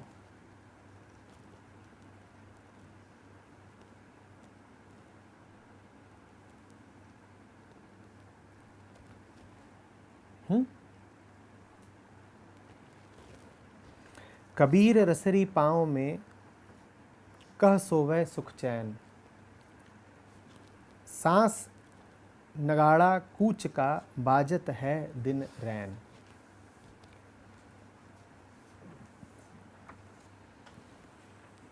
यही अंतर है दृष्टि का। तुम जिसको जीवन का पर्याय मानते हो, कबीर के लिए वही मृत्यु का संदेश है। तुम कहते हो सांस चल रही है, ये प्रमाण है इसका कि हम जिंदा हैं। तुम कहते हो सांस चल रही है, ये प्रमाण है जीवन का। और कबीर कहते हैं सांस चल रही है, ये इशारा है मृत्यु का।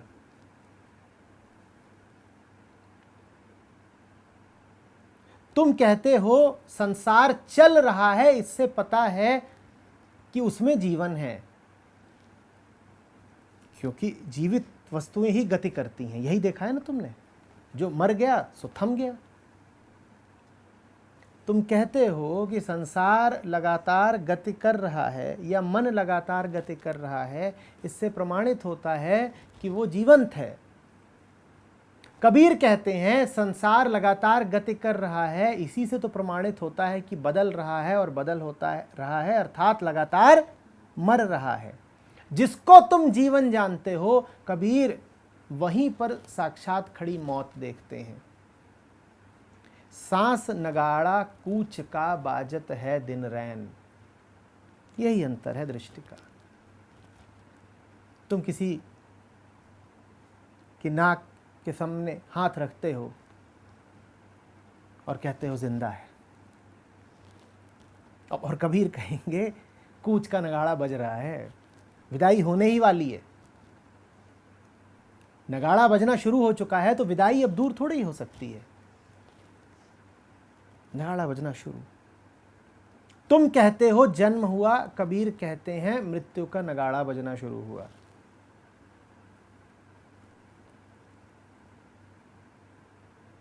तुम कहते हो सो रहे हैं, कबीर कहते हैं पांव में रसरी है, सो कैसे सकते हो, सो कैसे सकते हो।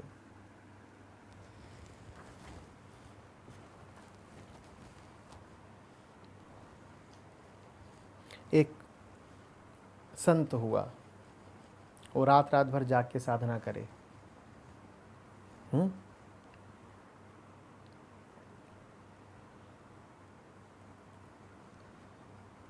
साधना में कभी मन उसका बिल्कुल पार उतर जाए, नाचे झूमे, घंटों मौन हो जाए, फिर एकाएक चीखे चिल्लाए। ऐसे शब्द जिनका कोई अर्थ न जाने, ऐसी बातें जिनका कोई मर्म न जाने। तो लोगों ने खबर राजा तक पहुंचाई। शिकायत ही थी कि इसके तरीके अजीब हैं, रात भर न खुद सोता है न हमें सोने देता है, अजीब अजीब बातें करता है, कभी बीच सड़क में आग जला देगा, कभी छत पे आधी रात गाना शुरू कर देगा।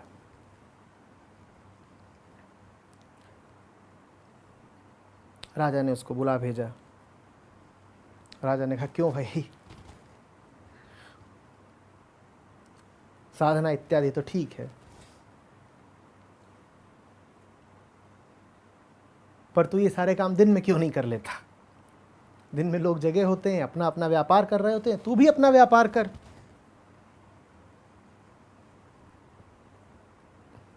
तो बोलता है हमारा इस पे कोई बस थोड़ी है, कभी दिन में भी कर लेते हैं। तो राजा ने कहा नहीं, रात सोने के लिए होती है, तू सोया कर, सबको सोने दिया कर। और नहीं कर सकता ये तो नगर से बाहर जा, कहीं जंगल में जा करके अपना उपद्रव कर।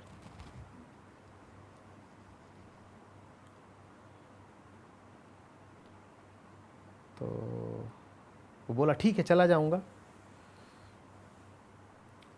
उससे पहले मैं एक प्रयोग कर सकता हूं। तो राजा बोला कर लो। बोला आपके साथ प्रयोग। अच्छा ठीक है। सोने पर ही है, आप कह रहे हैं कि रातों को सोया कर। बोला आप आज जब सोने जाएंगे तो उससे पहले मैं आपके शयन कक्ष में कुछ रख देना चाहता हूँ। तो राजा उस रात जब सोने गया तो पाता है कि ऊपर एक तलवार लटक रही है, बिल्कुल पतले धागे से, ठीक उसकी गर्दन के ऊपर। बाकी सब कुछ बहुत बढ़िया है, सारी सुख सुविधाएं हैं, ऐश्वर्य है, सब कुछ बिल्कुल ठीक है, पर भारी एक तलवार एकदम ठीक गर्दन के ऊपर लटका दी थी उसने पतले से धागे से। अब राजा ने भी वचन दे दिया था कि कर लो प्रयोग, तो प्रयोग को पूरा होने से पहले उसने रोका भी नहीं।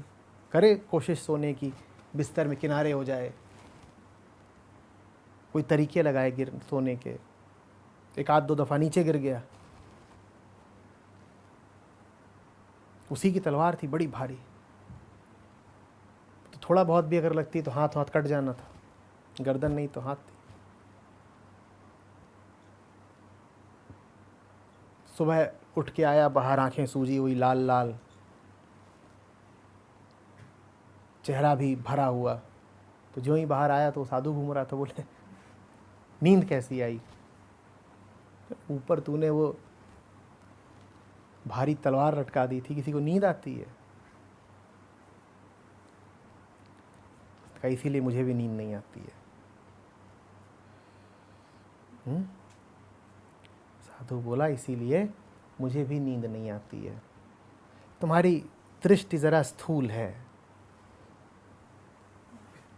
तुम्हें ब्रह्मांड के अणु अणु में व्याप्त मौत दिखाई नहीं पड़ती, तो इसीलिए तुम्हें ये 10 किलो की मौत दिखानी पड़ी। तुमको महीन चीजें दिखाई नहीं पड़ती। जो मौत तुम्हें तलवार में दिखाई दी, वही मौत मुझे जिंदगी में दिखाई देती है, सर्वत्र दिखाई देती है। बताओ कैसे सो जाऊं?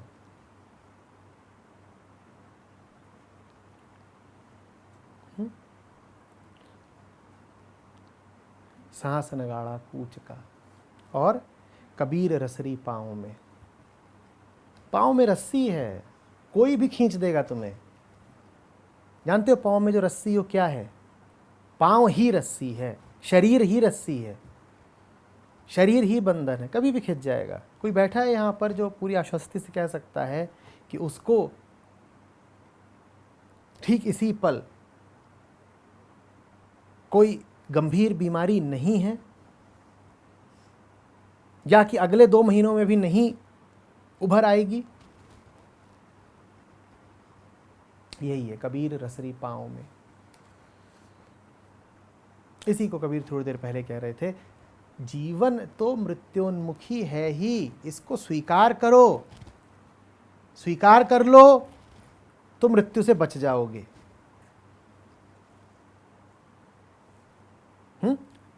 खेल उल्टा है यहां पे। मान लो कि मर रहे हो तो बच जाओगे मरने से, और मानते रहे अगर कि मौत दूसरों की है, कि मौत दूर है, कि मौत को चकमा दे लेंगे, तो मौत फिर सर पे खड़ी है, तलवार लटक रही है कबीर रसरी पाँव में।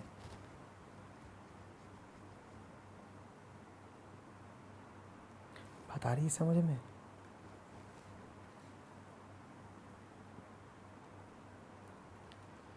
कह सोवे सुख चैन, कहां सोए पड़े हो?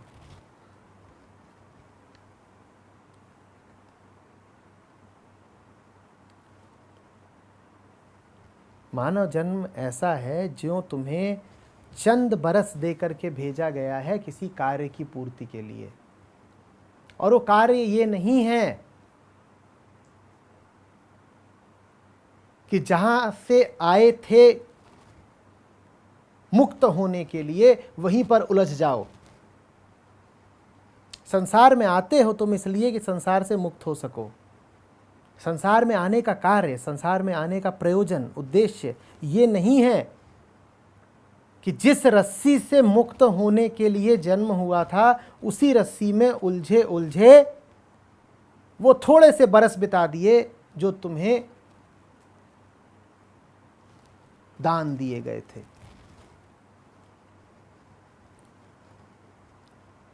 पैदा होते हो तुम, तब से घड़ी की टिक टिक शुरू हो जाती है। जैसे कि कोई परीक्षा पत्र लिख रहा हो, कुछ घंटों का, वो घंटे 3 भी हो सकते हैं और 3 लाख भी, सीमित तो है ही ना, कुछ घंटों का सीमित समय है। इतने में अगर समाधान खोज लिया तो उत्तीर्ण, जीवन मरण के चक्र से बाहर, और इतने में नहीं खोजा तो ठीक, दोबारा लिखना। जो परीक्षार्थी परीक्षा में बैठा हो उसको नहीं शोभा देता पर्चा लिखते लिखते खर्राटे मारने लगना। तो समझ लो कबीर ऐसे ही किसी परीक्षार्थी कि बगल में खड़े हैं, उधर घड़ी की टिक टिक चालू है, पर्चा अभी अपूर्ण है, सवाल अभी हल हुआ नहीं, प्रश्न अभी शेष हैं, दुविधाएं शेष हैं, और बच्चों खर्राटे मार रहे हैं। तो कबीर कह रहे हैं, कबीर रसरी पाँव में कहाँ सोवे सुख चैन, सांस नगाड़ा कूच का बाजत है दिन रैन। तुम कैसे गाफिल सोए पड़े रह सकते हो? तुम्हें अपनी स्थिति का जरा भी भान नहीं।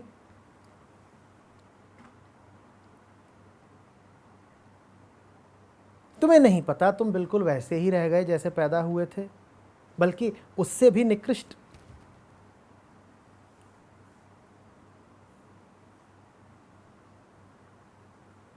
तुम बड़े अबूझ हो। बड़ा ताज्जुब होता है तुम्हें देख करके कि कोई जो वास्तव में इतने कष्ट में हो वो सुख का ढोंग कैसे कर सकता है।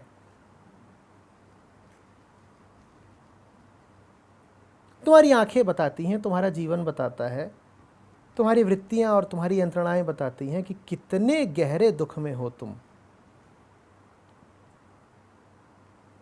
लेकिन देखो जरा कैसे कदम कदम पर तुम हंसते हो, मुस्कुराते हो, खिलखिलाते हो, अपने आप को ही ये जताते हो जो सुख है।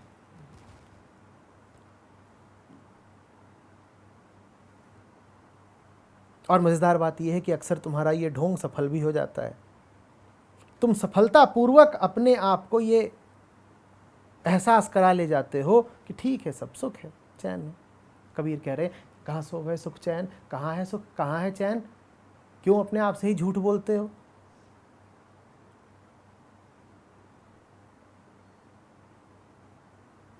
एक अन्य मौके पे कबीर कहते हैं, सुखिया सब संसार है, खावे और सोवे।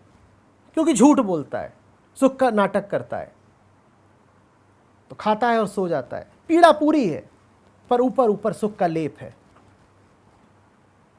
और दुखिया दास कबीर है, जागे और रोवे। कबीर जगे हुए हैं, जब तुम सब सो रहे हो कबीर जगे हुए हैं। कबीर को नींद नहीं आती, क्योंकि वो दुख का साक्षात्कार कर रहे हैं। कबीर झूठ नहीं बोलेंगे, दुख है तो है। कबीर वही बोलेंगे जो बुद्ध ने बोला, जगत दुख है, संसार दुख है। तुम सोओगे, कबीर जगेंगे। जो सुख मनाएगा वो सो जाएगा। सुख चाहता ही यही है कि तुम अचेतन हो जाओ, तुम सो जाओ। और दुख का मूल्य ही इसी में है कि वो तुम्हें जगा देता है। इसीलिए जीवन में अक्सर तुम्हारे पास बोध, क्रांति, वास्तविक बदलाव, वास्तविक कायाकल्प दुख पर सवार होकर के आता है। दुख कई अर्थों में तुम्हारे लिए सुख की अपेक्षा ज्यादा उपयोगी है। दुखिया दास कबीर है, जागें और रोवें। आज के समय में यदि इंसान का रूपांतरण और मुश्किल होता जा रहा है तो उसकी वजह यही है कि हमने अनेक विधियां ईजाद कर ली हैं दुख से बचने की। ये मनोरंजन के साधन, ये चारों तरफ फैली हुई भोग की सामग्री, ये सब कुछ हमें दुख के सामने नग्न खड़ा ही नहीं होने देता। आपको जरा सा दुख लगा नहीं कि आपके पास छुप जाने के, बच जाने के हजार तरीके हैं। टीवी चला लीजिए, और दूर हो टीवी तो मोबाइल ही तो उठाना है। और जितना आप इन साधनों को जीवन में प्रविष्टि देते जाएंगे, कल्पना उतनी और सचल होती जाती है।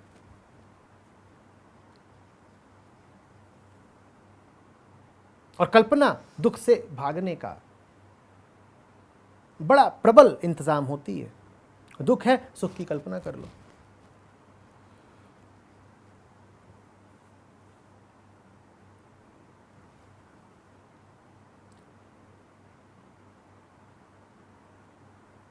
बीमारी है, बीमारी के मूल कारण तक ना पहुंचो, कोई ऐसी दवाई ले लो जो बीमारी को दबा दे।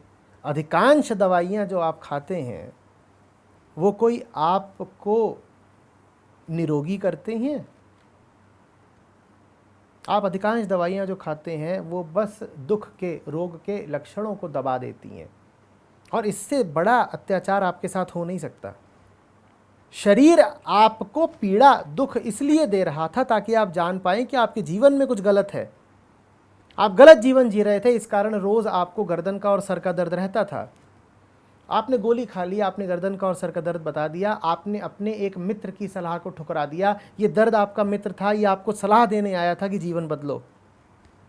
अब आपने इस मित्र को गूंगा कर दिया। विज्ञान ने, एलोपैथी ने आपको एक गोली दे दी है जिसके साथ आप दुख को दबा देते हैं। ये आधुनिक जगत का बहुत बड़ा अभिशाप है। आपको दुख से भागने के बड़े तरीके मिल गए हैं। जहां दुख का साक्षात्कार नहीं, वहां बदलाव की कोई संभावना नहीं।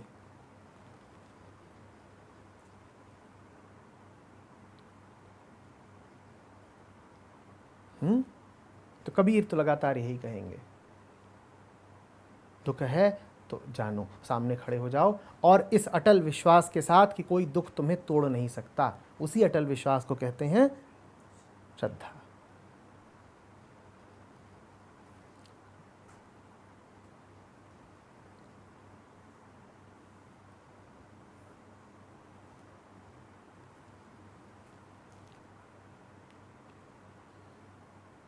वास्तव में मात्र दुख होता है। दुख के साथ आप दो रास्ते ले सकते हो। स्वीकार कर लो दुख को तो दुख दुख है, और अस्वीकार कर दो दुख को तो दुख सुख का ढोंग बन जाता है। सुख जैसा कुछ होता नहीं, दुख ही होता है। वास्तव में केंद्र है, सत्य है, और सत्य से दूरी है, और सत्य से दूरी दुख है। सुख कहाँ है? सुख जैसी कोई स्थिति होती नहीं, सुख से बड़ा झूठ दूसरा नहीं। या तो आनंद है, मौन है, शून्यता है, या दुख है। सुख कुछ नहीं होता। सुख फिर क्या है? दुख नहीं है, ये ढोंग सुख कहलाता है। दुख को दबा देने की कोशिश सुख कहलाती है। दुख पर जो पर्दा डाल दे वो झूठ सुख कहलाता है। अन्यथा दो ही अवस्थाएं हैं, या तो आप केंद्रित हो या आप विकेंद्रित हो, छिटके हुए हो। जैसे माया हमारे दुख प्रकट हो गए तो माया चाहती थी कि ये मतलब अपने आप से क्लोज न जा पाए, तो उसने कोशिश करी कि सुख आ जाए। अब तो वो जीत गई और वो खुश हो रही है, और यही है। असली में माया खुश हो रही है, यही है, और हम शून्यता से दूर। यही है। तो सुख दुख और आनंद तीन अवस्थाएं मत मानना, दो ही हैं। आत्मा के साथ हो तो आनंद है, आत्मा से दूर हो तो सुख। क्या होता है? सुख जैसा कुछ होता नहीं। पर आत्मा से जब तुम दूर हो तब तुम दो नाम रख सकते हो। अगर सच को सच कहो तो दुख क्या है? दुख। और अगर सच को नहीं मान सकते, सच से डर लगता है, तो तुम दुख को ही क्या नाम दे दोगे? सुख। इसीलिए जिन्होंने जाना है उन्होंने कहा है दुख का ही दूसरा नाम सुख है। उस बात की अब गहराई को पकड़ो। सुख कुछ होता ही नहीं, कोई कभी सुखी नहीं होता। मैं अभी सेक्टर 18 की तरफ से आता था, रास्ते में एक घर पड़ा, उसका नाम था सुख निवास।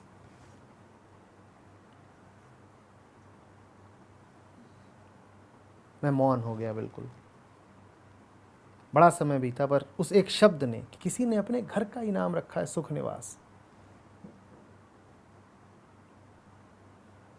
और बड़ी करुणा उठी कि इस घर में होता क्या होगा।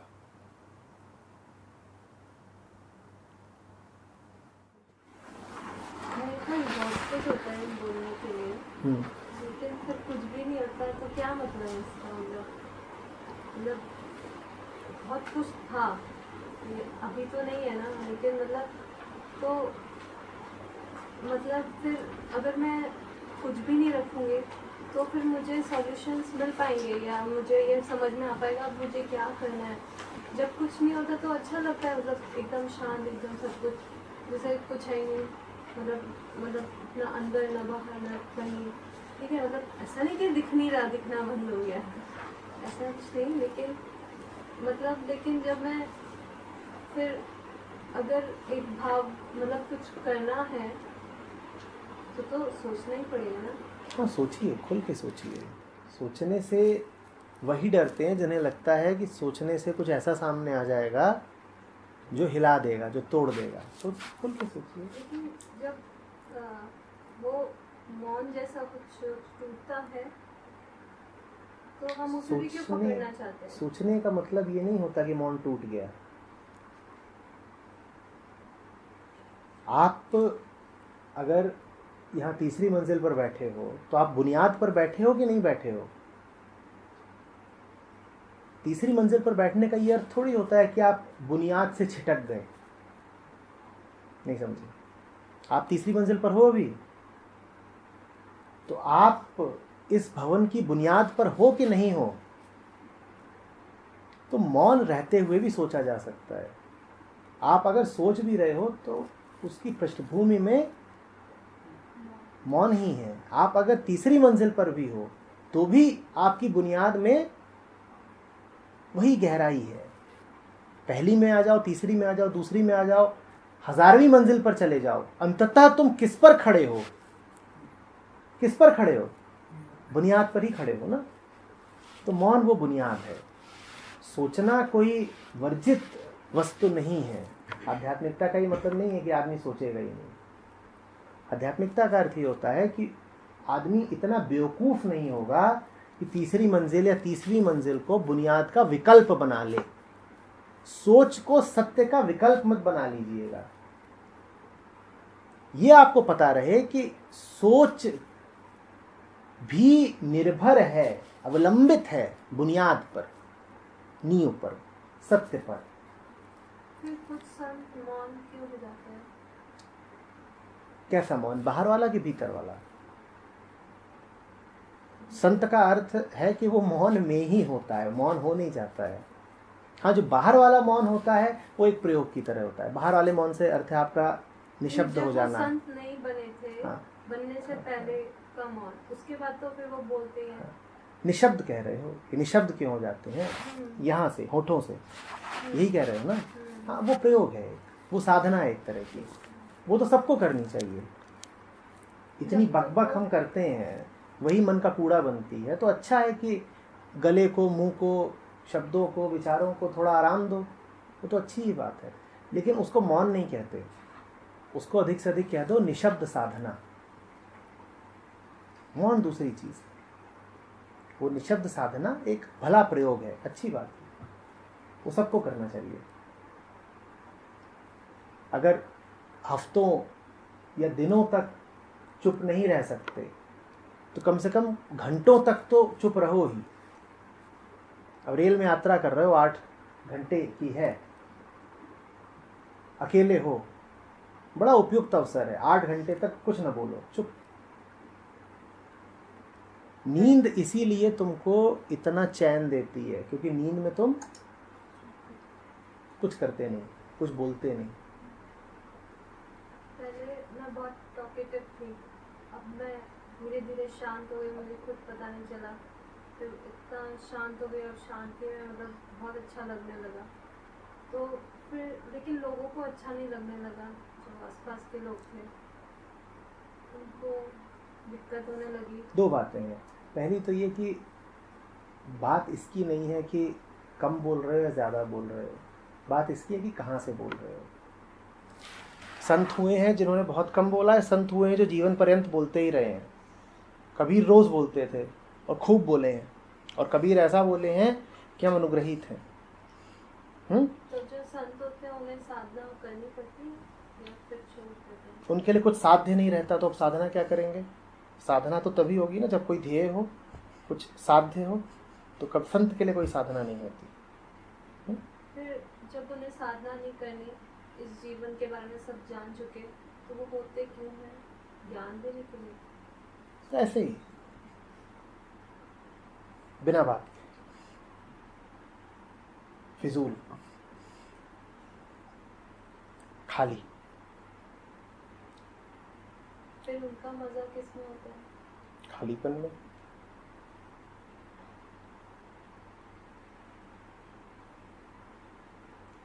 तो वो अपना एम रखते हैं।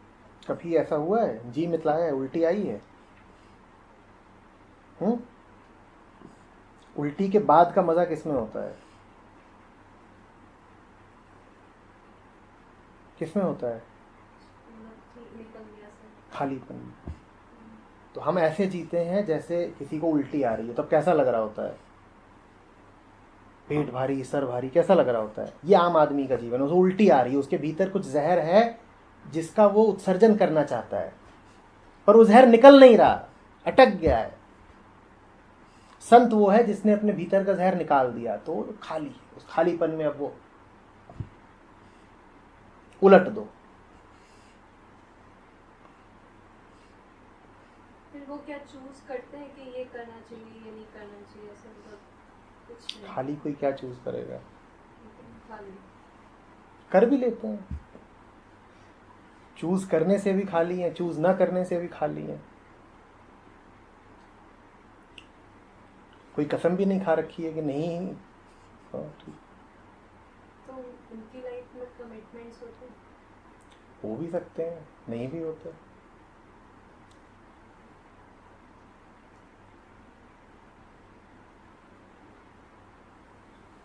एक कमिटमेंट होता है, बाकी सब खेल होता है। एक कमिटमेंट ये होता है कि गंदे नहीं होंगे, सच्चे रहेंगे, और बाकी सबको वो खेल जानते हैं, ऐसे ही है।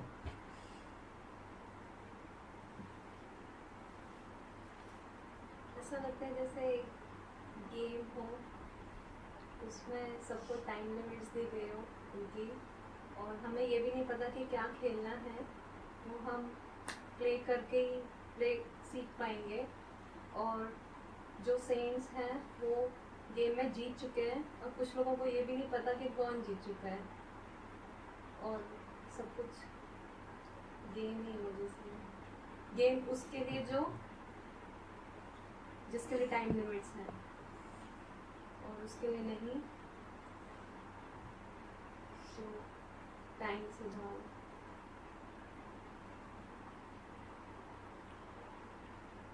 इतना ही कह देना गेम है, तुम्हारे शब्द यहीं तक जाएंगे। इसके आगे तुमने कुछ कहा तो फिर तुम ये भी कह दोगे कि ये कैसा खेल है। तुम्हारे सारे खेल चलते हैं नियमों पर, तुम्हारे बनाए नियमों पर। तुमने आज तक जो भी खेल खेले हैं वो किसके बनाए नियमों पर चलते हैं? तुम्हारे बनाए नियमों पर। ये वो खेल है जो तुम्हारे नियमों पर नहीं चलेगा, इसीलिए तुम्हारी बुद्धि से नहीं जीता जाएगा। इसके नियम तर्क के नियम नहीं है, इसके नियम बुद्धि के नियम नहीं है, इसके नियम इस अर्थ में नियम ही नहीं है। और हम गलती कर देते हैं नियम बनाने की, अपने जैसे नियम बनाने की। तुम सोचते हो कि हम कुछ नियमों की इजाद कर लेंगे तो उससे इस खेल को जीतने में मदद मिलेगी। इस खेल के कोई नियम नहीं होते। टाइम लिमिट तो नियम होगा। पता नहीं, कह नहीं सकते।